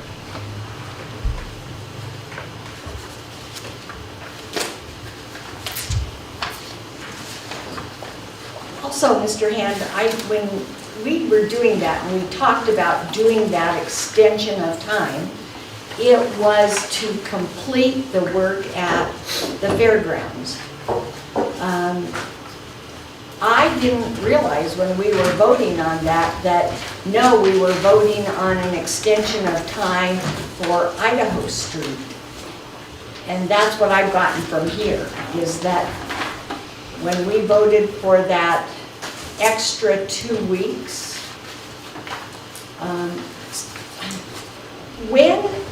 what date were they to be completed? I mean, I thought it was August 22nd. The first time. Yeah, the first time. No, that was the second time. There was the second or the third time. Actually, they were supposed to be done originally like July 15th. And then it went to August 22nd. But when we voted to give them that extra 2 weeks, it was to finish the work at the fairgrounds. And then they ended up taking the whole crew from here at Idaho Street and going over and finishing the fairgrounds like in 3 days. And then that next 2 weeks, and that's why it ended up going through Labor Day. Okay, you've got the 2 time extensions confused. The 5-month one here, the 5-week one, that was for the initial extension due to weather delay. The one for the fairgrounds was an additional 2 weeks so they could get it done. It was added to the end of the contract. Now, rather than make it a standalone, they tied it on to the Idaho Street contract, so there wasn't any additional matching funds required because we were using ARPA funds for the fairgrounds. So that's why that all got tied into one. Well, when it did that, it shoved the whole contract farther along, which I didn't realize myself on there. So we all voted to extend that contract, and we didn't know that we were voting to extend the contract. My understanding was it was going to be a standalone contract, but I see thought what so they too. did here when they combined the two. Yeah, I thought it was a standalone too. So we never voted to extend the 14-day extension. Yes, we did. No, it was tabled. The first 14-day extension they come in with table. We only voted one extension of contract, and that was the original contract extension we did back in May. When they come in with the second 14-day, it was actually tabled and never voted on. I thought we voted on that last, but I didn't go back looking through the notes either. No, we never Was that on the voted August on the 24th second meeting? 14-day extension. The only thing we voted to pay for was that last change order they did. The only thing we voted to pay for, and we voted to pay for only the pipe at the fairgrounds because they already put it in the ground. And we voted to pay for the fittings and the accessory stuff they had to have. That's the only thing we voted to pay for. Because back then I asked the same question I'm going to ask now. Who approved the contract extension? This council never voted to approve that contract extension. We did vote to pay the bill because it was already in the ground. This council never authorized the extension of the contract, ever. Now, I asked Mr. Johnson that. He said that, he first said we approved it, and I said, no, we never approved it, and then he kind of hemmed all around. He never did say who approved it. This council never once approved the fairground extension water line. It was put in the ground by somebody else's approval. I don't know who approved it. The council never approved it. The only thing the council voted on, if you recall, was back when we gave them the extension, the original 14-day extension. Dow presented us with a new bill, a new contract extension. In that, he said, if we do the fairgrounds, it was going to cost this much, this much, this much. We never voted to allow them to put the pipe in the fairgrounds. Never once is that ever brought back to the council to do. When we voted on that originally, I specifically said, now, we still get to change our mind on the fairgrounds. Because we never did that. At that time, we didn't know where the money was coming from. So we have never authorized the work to continue past the original time of the contract. Okay, so let me ask a question, because back on the August 24th minutes, it says, Councilperson Graham said that this was just to approve the contract extension. It was For not the a vote to fairground. pay any invoices, right? Well, But just I for- mean, when they say contract extension, Well, I meant that we was voting to pay for the pipe that we put in the ground. okay, that's what I was wondering, if it The- meant extension of the contract or extension of the line. The extension of the line, we was just voting to pay because they already put the pipe in the ground. Somebody authorized them to put the pipe in the ground, the council did not authorize it. And we're the only ones who can authorize it. I don't know who authorized to put the pipe in the ground, but they put it in the ground, and I said at that time that we need to pay for it. They put the pipe in the ground, somebody said to put it in there, there's no sense letting them stuck with all that money, they've already bought the pipe and put it in the ground. But we never authorized that pipe to go in the ground, I don't know who did. And Kevin Johnson, when I asked him, he said that we did, and when I corrected him, then he never did ever, I don't know, he just said it was approved by authorities. He never did say who approved His it. exact verbiage was it was a city directive. Like he says it outright that a city employee directed him to do that. Yes, And but he never never- says anything about council. Right, he never said who directed him to do it. And the importance of this is just in setting the date for when when Mungus and Company would then be required to finish the project.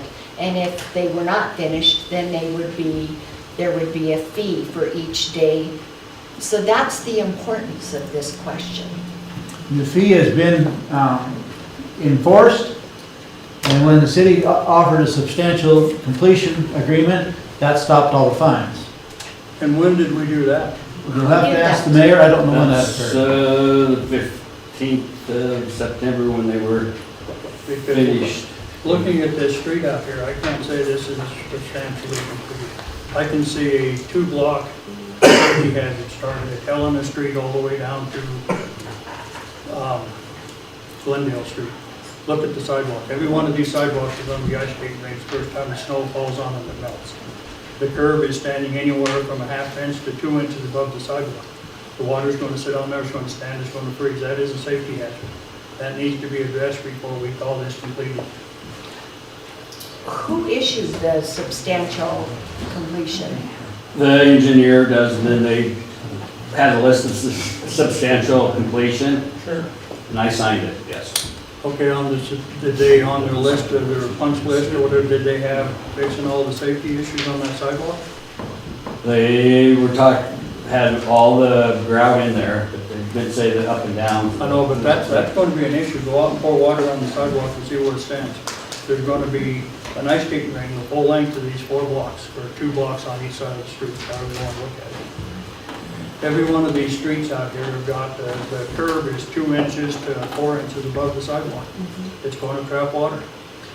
And if it don't trap water, that means come by next spring, all the places that the water drained back into the curbing they put in there is going to be froze up and busted. And I guess, Mr. Mayor, at the last meeting, either at the last meeting or the meeting before that, you and Mr. Hazelbaker asked us to submit lists of what needed to be fixed. So, I mean, I took a day and a half, and I went out and I made that list, and I took pictures of every single one of those, and I submitted that list and the pictures to Mr. Hazelbaker. And I guess I am very concerned about the water. It's going to snow, the water is going to go like this. It'll stop, and it'll go up from the side, from the building to the sidewalk. It'll stop at the curb, and then it'll just keep building forward towards every building. And it's going to be a nightmare. It'll be exactly what this is over by African Oasis, only the whole town will be that way. And plus, I'm concerned that many of those people have worked hard to keep their sidewalks up and to keep plants from growing in between the sidewalk and the curbing. I mean, they've done a really good job of extending the life of all those sidewalks. And here we've gone and made it so that those sidewalks will degenerate and probably not be there within a very few years. I'm curious, after our last meeting where we talked about getting the list to these two, it was raining that night. Did anybody go out and walk the sidewalk to see if there's water pooling? I didn't. I did the next day. I walked all 4 blocks of the sidewalk out there, and that's what I said. What concerns me, not only where the water is standing, but where the water has disappeared overnight. That means there's a substantial crack in the sidewalk that the water is running down in the sidewalk. Or it's drained off into the street. No, it can't drain off in the street because the curb is anywhere from, again, if you look at the curb, I see very few places that the curb is below the sidewalk. Just about every place there, the sidewalk is below the curb, so the water, where the water should have been standing, was not. Which means the water went somewhere. I walked the street. What time, do you remember I came in and seen you that day? I was in here by 11 o'clock, 11 o'clock. At least by noon. So the water should have still been standing every place on the sidewalk that it was sealed. If it wasn't sealed, the water disappeared, and that's just as bad, because if the water's disappearing, that means the water's getting below the sidewalks. And I don't know if you've ever seen how sidewalks pop up in the wintertime. That's exactly what's going to happen every place where the water is getting below the sidewalk. That's that 1 to 3 inch consistent between the curb and the sidewalk with the frosting over the top of it right now. Right. And anyone that knows, and I'm sorry for all the businesses on this side that don't get the sun, you're going to have coming up right away, and I feel sorry for anyone that shovels their sidewalk with a shovel, because you're gonna hit it, Yes. and right into your gut. Realize too that concrete is not water salt, it's tight. Water will go through concrete. So it can be absorbed through, but it causes the same problems as you've recommended, as you had mentioned. I got a question. Is there any way we can hire an independent engineer to come and look at the project and say that it is finished according, because obviously we can't rely on Dow, and, because none of us, I mean, we've got one engineer amongst us. We don't know streets, you know, what is good, what is bad, other than looking at them. But maybe we should hire, and I don't know what it would cost to have another engineer come and look and see. You know, say, well, no, this isn't right, this shouldn't be like this. We need somebody else's professional opinion to help us out here, because I don't think things are done right. But I'm not an engineer, I don't know. Maybe we need to hire somebody that can tell us whether it was done properly or not before we pay this. Sounds like a good idea. All we gotta do is find an engineer that's willing to do it, so they don't step on somebody else's toes. And the way they got it set up, it's really tough to get an engineer to say another engineer screwed up, just like getting a lawyer to say your lawyer screwed up. Well, there were like 4 or 5 different engineering groups at the Montana League of Cities. And I have all of their cards. I mean, Yeah, but, you know, I've talked to them once before when we did the sewer project. And they don't say anything against the other company, period. Well, They won't. They don't. I'm sorry, but that's, but we're gonna have to address the safety hazard. The curb being that high above the street is a safety hazard. I don't disagree. So how do we address that? Do we tell Val to come down and look and say, tell me how you're gonna fix this and why we should have to pay for it? I mean, The only thing I can see is to grind the curb down. I'm at a loss for Or words. tear it out and replace it. Well, I'm at a loss for this, I mean. they could have I don't done know. it, Don. Yeah. They could have done it when they were putting this brand new curb in. All they had to do was, but that was when they were having all the trouble with the GIS and being able, but you can crank those down. I mean, that could have been done. You mean the height of the curb? Yeah, the height of the curb. You wouldn't have done anything for the gap between the two. No. No, it's not the gap between the two, it's the height of the curb.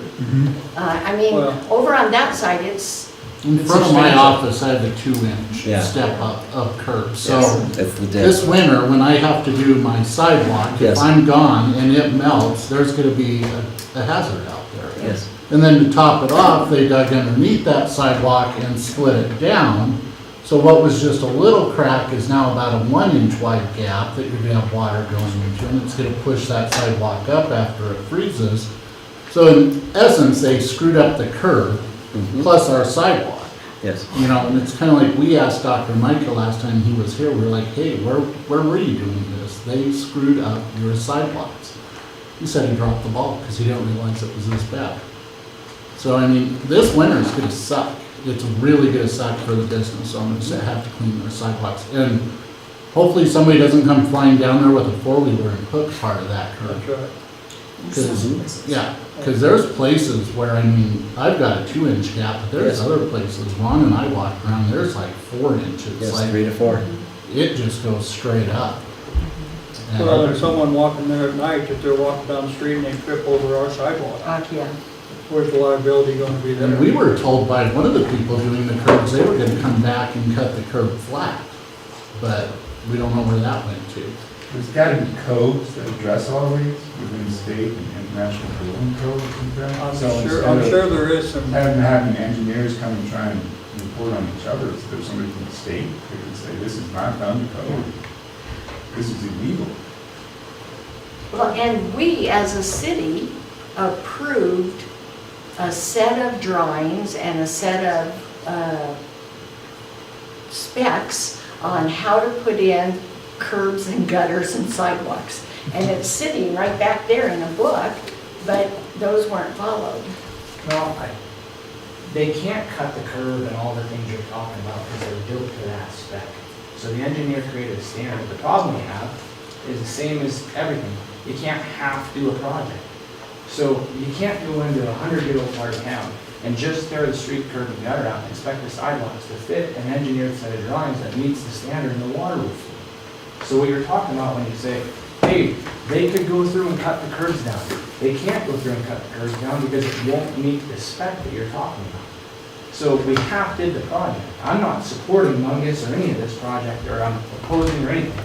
All I'm saying is the sidewalks should initially have been in the spec of the street and everything would match.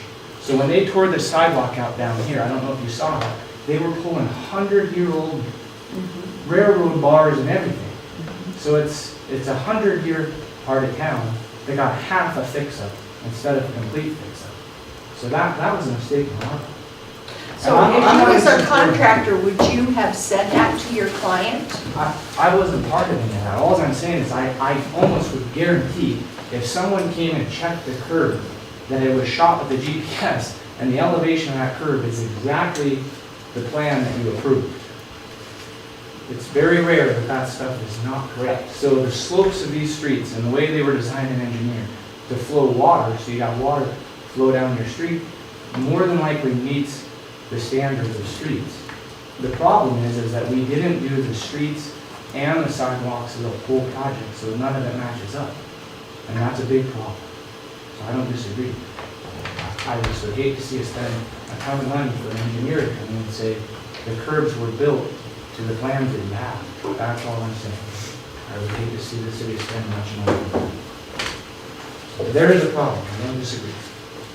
When you're not wrong, except that where that sidewalk is cracked midway to the street, it has now fallen further, and so when they grouted, because of the excavation or whatever had been done, half that sidewalk is out, which created a dip that was actually not necessarily the grade of the sidewalk initially. It was caused by their work. Yeah, we should have done the sidewalks as part of the project. The whole street, the entire street should have been part of the street replacement project. That was a mistake. I agree. It's hard to have a brand new street that flows properly and sidewalks on buildings that are from 100 years ago. And I think that's what we did over on Montana Street when that was done. Yes. We did the sidewalks. That was a complete package deal. So how do we fix this? So I'd like to put in new sidewalks. Special improvement for sidewalk improvement. That's what they did on Montana Street. They actually put all the sidewalks as part of the project. Well, I think we looked at doing the sidewalks when they first brought this project to us. But the extra expense was so high that we decided not to go that route. And there was some fears because they're gonna have to cut the concrete because some of these buildings still have the rock foundations, and they were worried that they would interfere with that and it cause some settling or damage to that foundation. So they were still going to have to come out 10 inches away from the building, 10 to 12 inches, and cut the sidewalk and still leave that existing part. But if I remember right, the price or the cost was like $1 million something more extra to do, and we elected not to do that. And then there were places like the Andrus where they actually had crimps under the sidewalks. Yes, vaulted sidewalks. Yep. Yeah, they used to have those coal chutes and Cold stuff. chutes and stuff, even down the basement there. There's a vaulted That sidewalk basement is there. bigger than the main floor of the building. Yes. Is it possible, there was another letter to the editor in the paper that suggested that the city apply for both the state and the federal infrastructure funds to repair this problem. Is it possible for,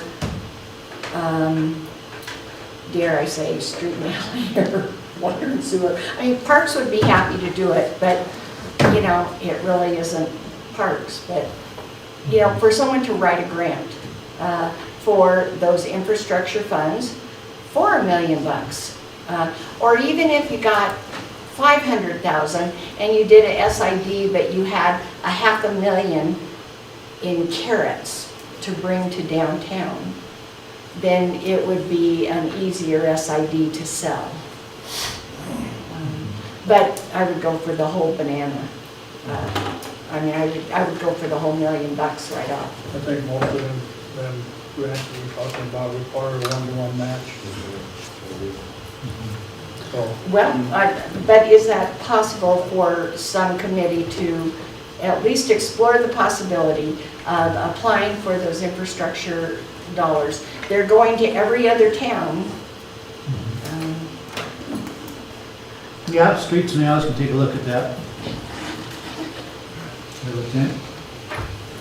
But now realize too, your construction window's rapidly closing for pouring concrete. We're stuck this winter, most likely, with what we've got.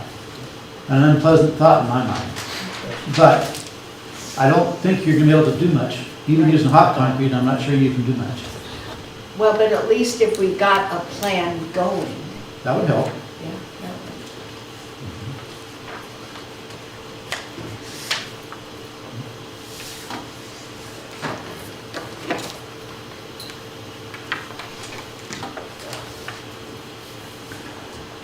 So I guess the question here is, what do you want to do with change order number 6?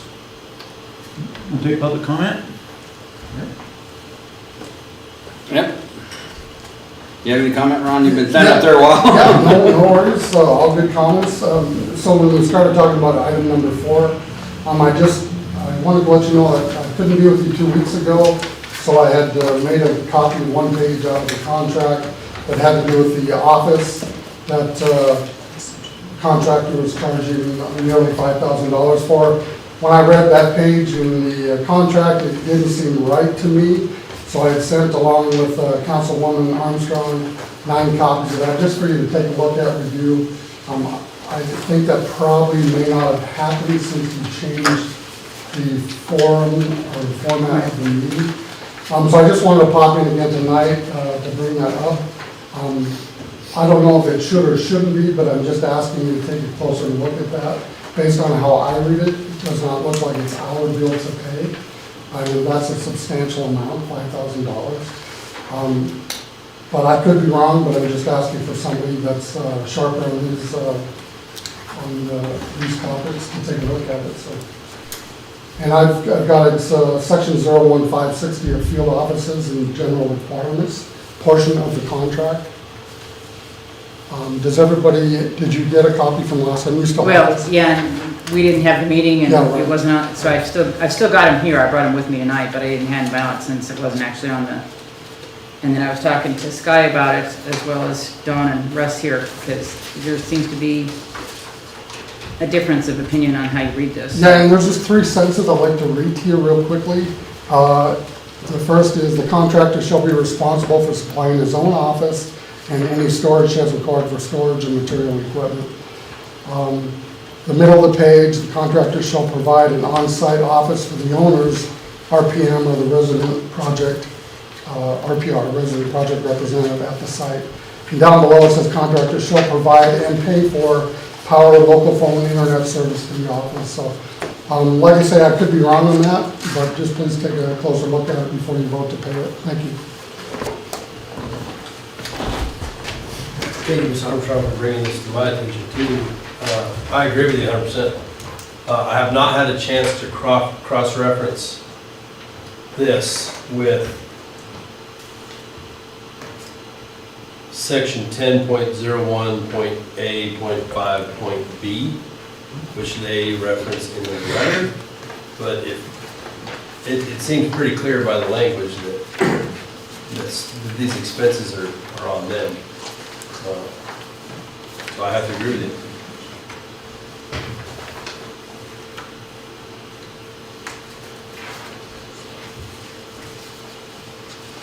And And I guess I would like to go back to that, my original question. What is the completion date? Not that it probably makes any difference because we've already issued, or they've issued the substantial completion of the project, but I think that's still,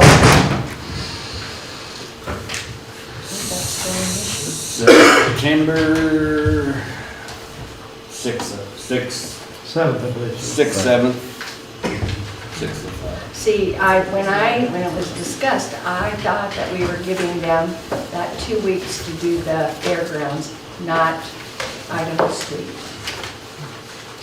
Again, we never give anybody 2 additional weeks. We give them 1 contract extension, and that was back in May when we did the original 180 days.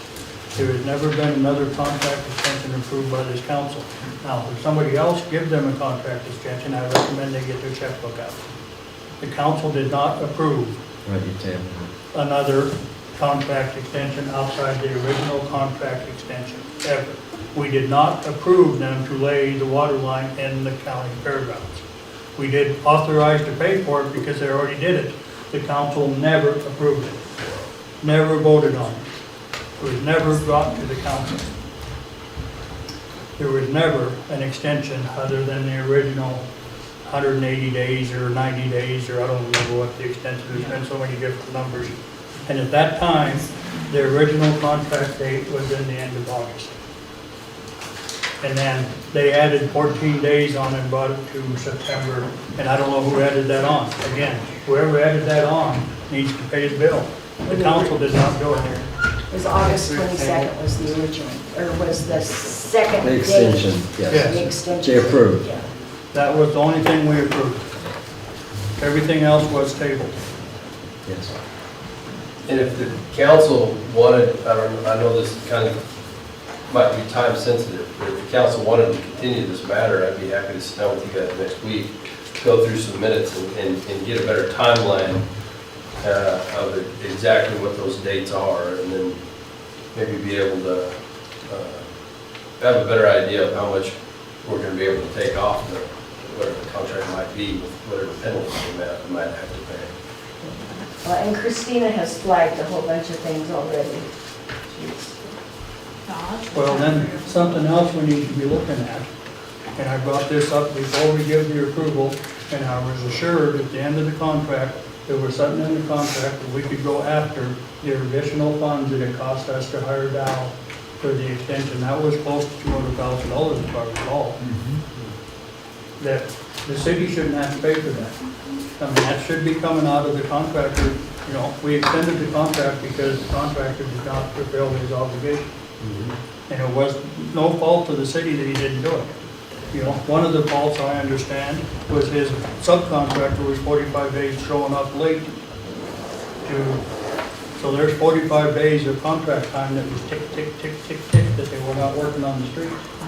But we extended the contract wholly, which we should not have done. Some of this stuff was not brought to the attention of the council until way after we voted on the contract extension. Now, whether our engineer knew that and should have forthright told us that, I think he should have. I don't think he should have come to us and said, we need to give them all this extension time because of this and that, when the truth is be known, there was quite a bit of time that was there because their subcontractor didn't get to town in time. It was no fault of the contract, it was no fault of ours. It was, but yet the ratepayers are the one that's going to be paying the bill. And I think that we need to look into how we can go back and get our money back for that contract extension, for the additional time. Because he didn't only charge us the same rate he was going to charge us before, he actually got a bonus for doing overtime.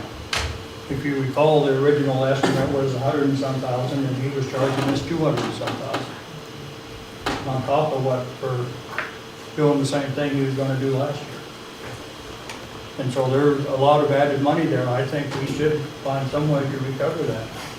Now, I know before we voted on it, I actually talked to Margaret about it, and she said, don't worry about it, there's ways in the end of the contract we can go after. And so I think we need to be looking into that. Yeah, like I said, I'd be happy to meet with you next week and sit down and make a game plan. I think at this time I would move to postpone this until such time as our city attorney has the opportunity to look, read the contract closer, find out the times, go through the minutes and find out just exactly what was done and what wasn't done.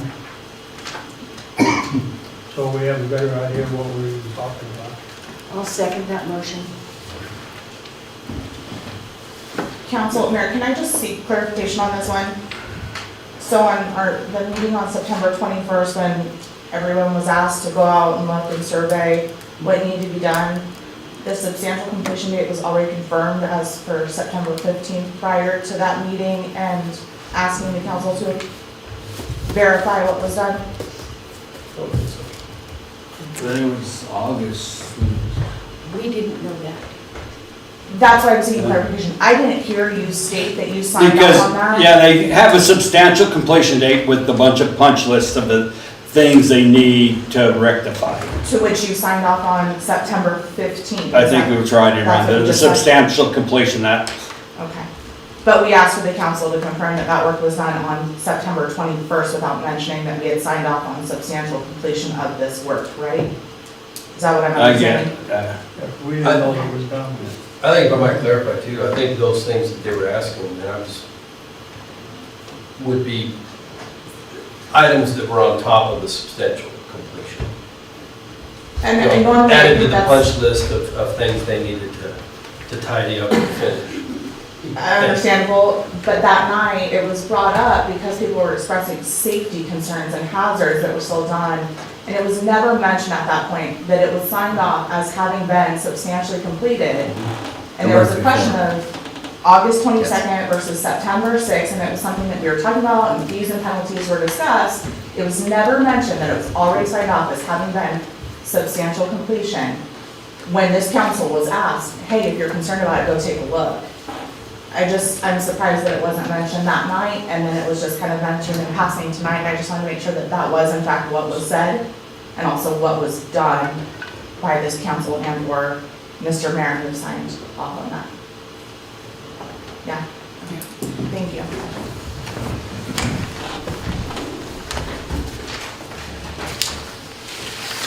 okay, it's been moved to postpone this until we get more clarification through our attorneys. All in favor, say aye. Aye. All opposed, same sign. Okay, we're gonna postpone it.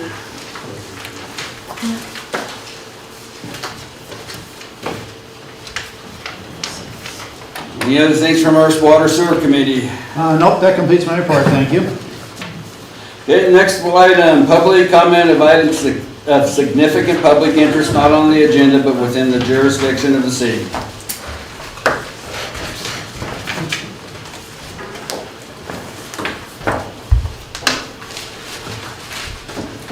Good evening, Mr. Mayor, council members, Chief Posey, Chief Alvarez. My name is Ron Terrell. I own Emporium 406 at 34 North Idaho, just a half block away. Before I begin with my comments, I'd like to say congratulations to Mr. Jones on your new position as a city attorney. Thank you.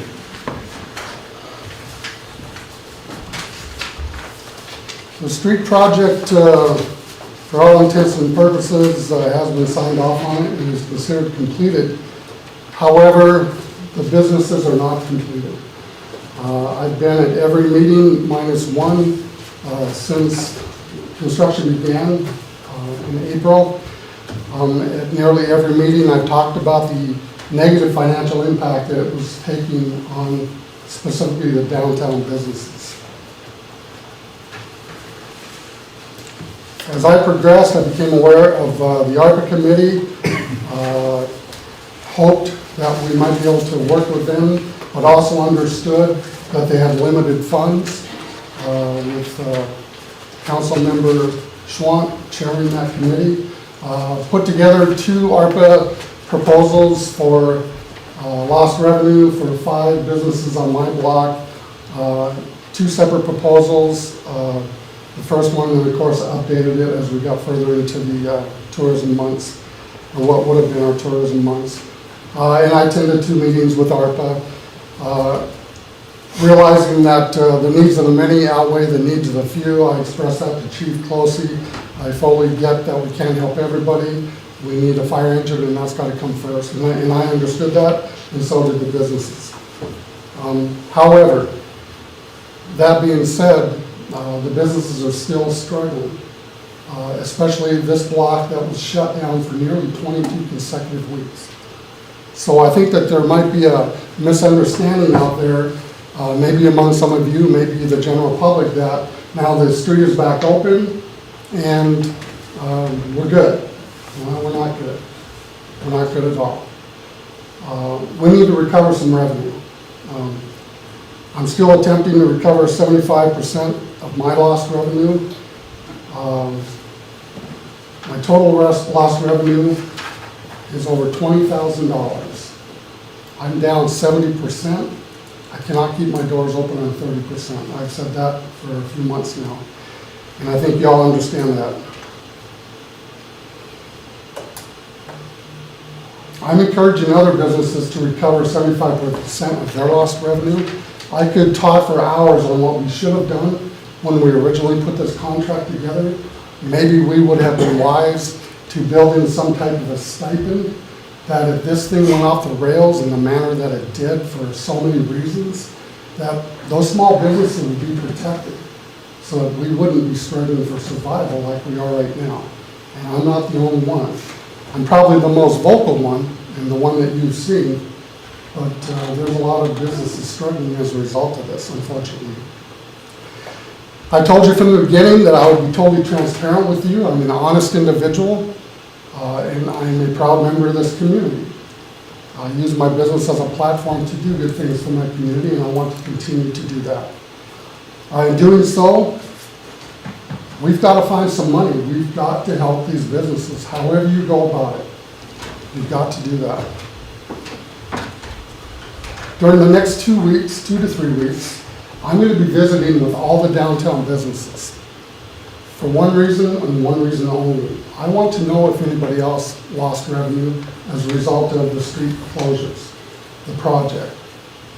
And I would hope that each of you would want to know that too. But I'm going to find that information out. I think it's a lot of money. I recently talked to one of the businesses downtown. They're only down 33%, but do you know that that represents $80,000? Think about that. And yet I'm down 70%, and I'm only looking at $20,000 in total lost revenue. When I go out and talk to those businesses, I'm going to take a document. It's going to be a one-page letter, and it's going to have attached to it an additional document for them to fill out and return to me if they'd like to participate. So I wanted to come here tonight before I start to do that, under the umbrella of honesty and transparency. I wanted you all to hear it from me first, that this is what I'm doing. Undoubtedly, a member of a business will probably bring this to you, and that's fine, that's the right to do it. But I wanted to bring it to you first, so that you hear it directly from me, and you know what my intent is. When I'm done reading this, Mr. Mayor, I've got a copy for review if you'd like. Mr. Jones, I've got a copy for you if you'd like as well.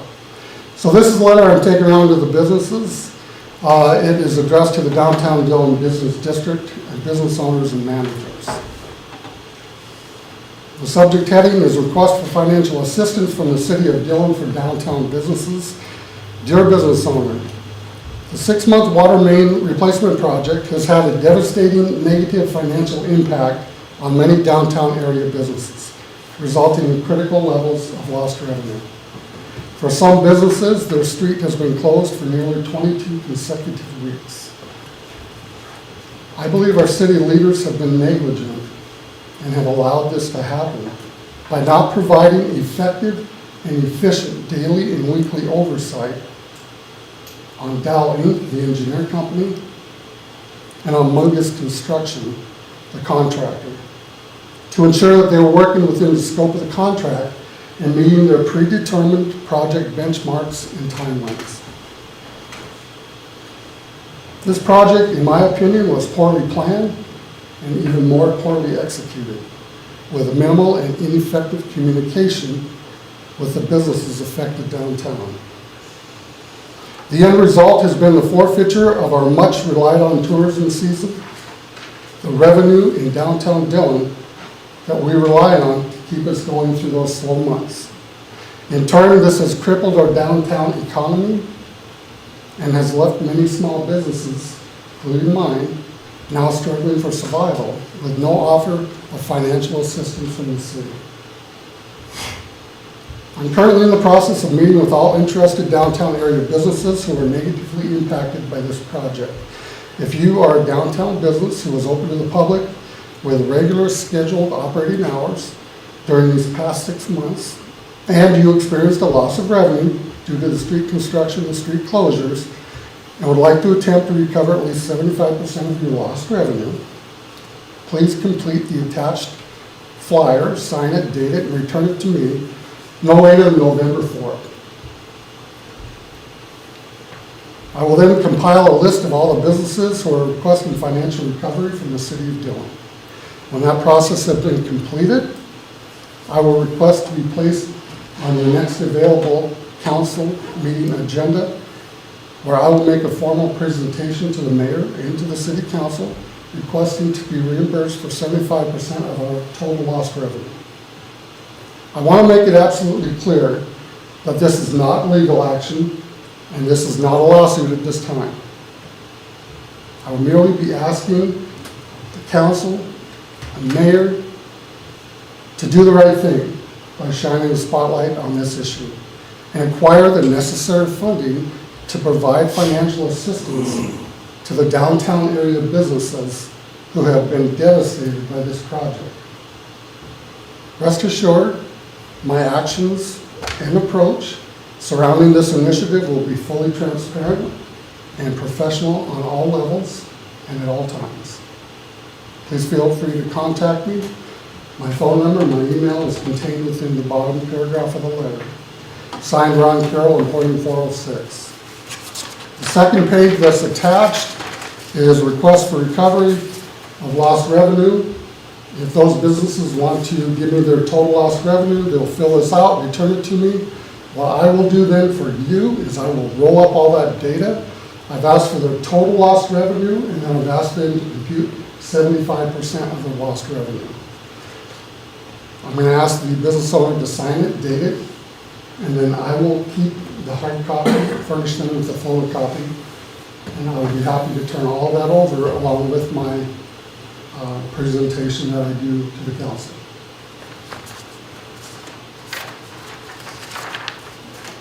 Does anybody have any questions of me? How are you going to separate the losses due to street construction from the normal industry dip? Yeah, that's a very valid question. I'm not certain how you'll measure an industry dip. I can tell you that this was supposed to be our banner year. 2020 was COVID, 2021 was post-COVID, but still COVID related. This was supposed to be our comeback year. By all accounts, this should be our banner year. I'm hoping next year will be that banner year. Some of this is going to have to be an art, not necessarily a science, on behalf of those business owners, myself included, but we'll do the best that we can do. I will then present all that information to you. The reason I'm bringing it up now is I want to get everybody to start thinking about that. We could go on for hours, all of us. I think we all admit this project has not gone smoothly. There's been unforeseen obstacles, but a lot of it, honestly, has been a lack of oversight. Councilman Nye, you said it well a couple months ago. We had no one babysitting the babysitter. I think you're absolutely right. And shame on us for not doing that. Because now they're out of town and we're struggling. Okay? So those team jerseys that I sponsor for the Pony Girl softball team, for the 6-year-old girls, They don't say Mungus Construction, and they don't say Dow Inc., they say Emporium 406. I want to know that I'll be here to sponsor them again this summer. That's the only reason I'm doing this, okay? I don't have an axe to grind with anybody on the council. Mr. Mayor, I don't have an axe to grind with you. You gotta do the right thing. Help these businesses. I'm not the only one, and I think you're gonna find that out. I think a lot of people are afraid of the microphone. I'm not, never have been. Just do the right thing, that's all I'm asking you to do. If you can't do 75%, what are you gonna do? So please be thinking about it. Question, Ron. Yes. I don't know if you've got a clarification between net and gross. I mean, how are these people gonna really differentiate? Are they looking at a reduction in gross where they don't have? I think that's gonna be up to each individual business owner. I don't think that that can be a cookie cutter approach. And there'll be a learning curve as we go through the process. And they'll have to understand. Yeah, absolutely. That, Yeah. And a very valid question, Jim. Thank you. You're gonna have to ask them one or the other, otherwise you got apples and oranges and you can't add them together. I understand that. Mr. Mayor, I'd like to ask a clarifying question in that, Ron, how, let's just say it was a perfect world and everything came out perfect and there were more deep pockets that Dow and Mungus had not reached into. How would you want this to end? Well, in a perfect world, I would want the businesses to end by getting 100% of the lost revenue that is documentable due to the street closure. From checks from the city of Dillon? I'm not going after Dow and Mungus, I'm asking the city. I think that you should probably be asking Dow and Mungus. I don't expect Dow and Mungus to have my back, Ron and Carol, in my store, but I do expect you to. We all live and work in the same community, we all love this community, that's why we live there. They got their money, they're gone, they're not here. So I'm hoping that you'll see to that part of it. Maybe you can get money out of them, I don't know. Maybe you can't do a lump sum, maybe you want to come up with a formula. Maybe X amount of $100 for every week that your block was closed. I have no idea. There's a lot of ways to carve this, I think. But my gosh, do something. Show us you care. That's all I'm asking. As soon as I get this rolled up, I'll be back with you, and I'll present the best presentation that I can present to you, and let you take it from there. Okay? Thank you, Ron. Appreciate your time. Thank you, Ron. Good job, Ron.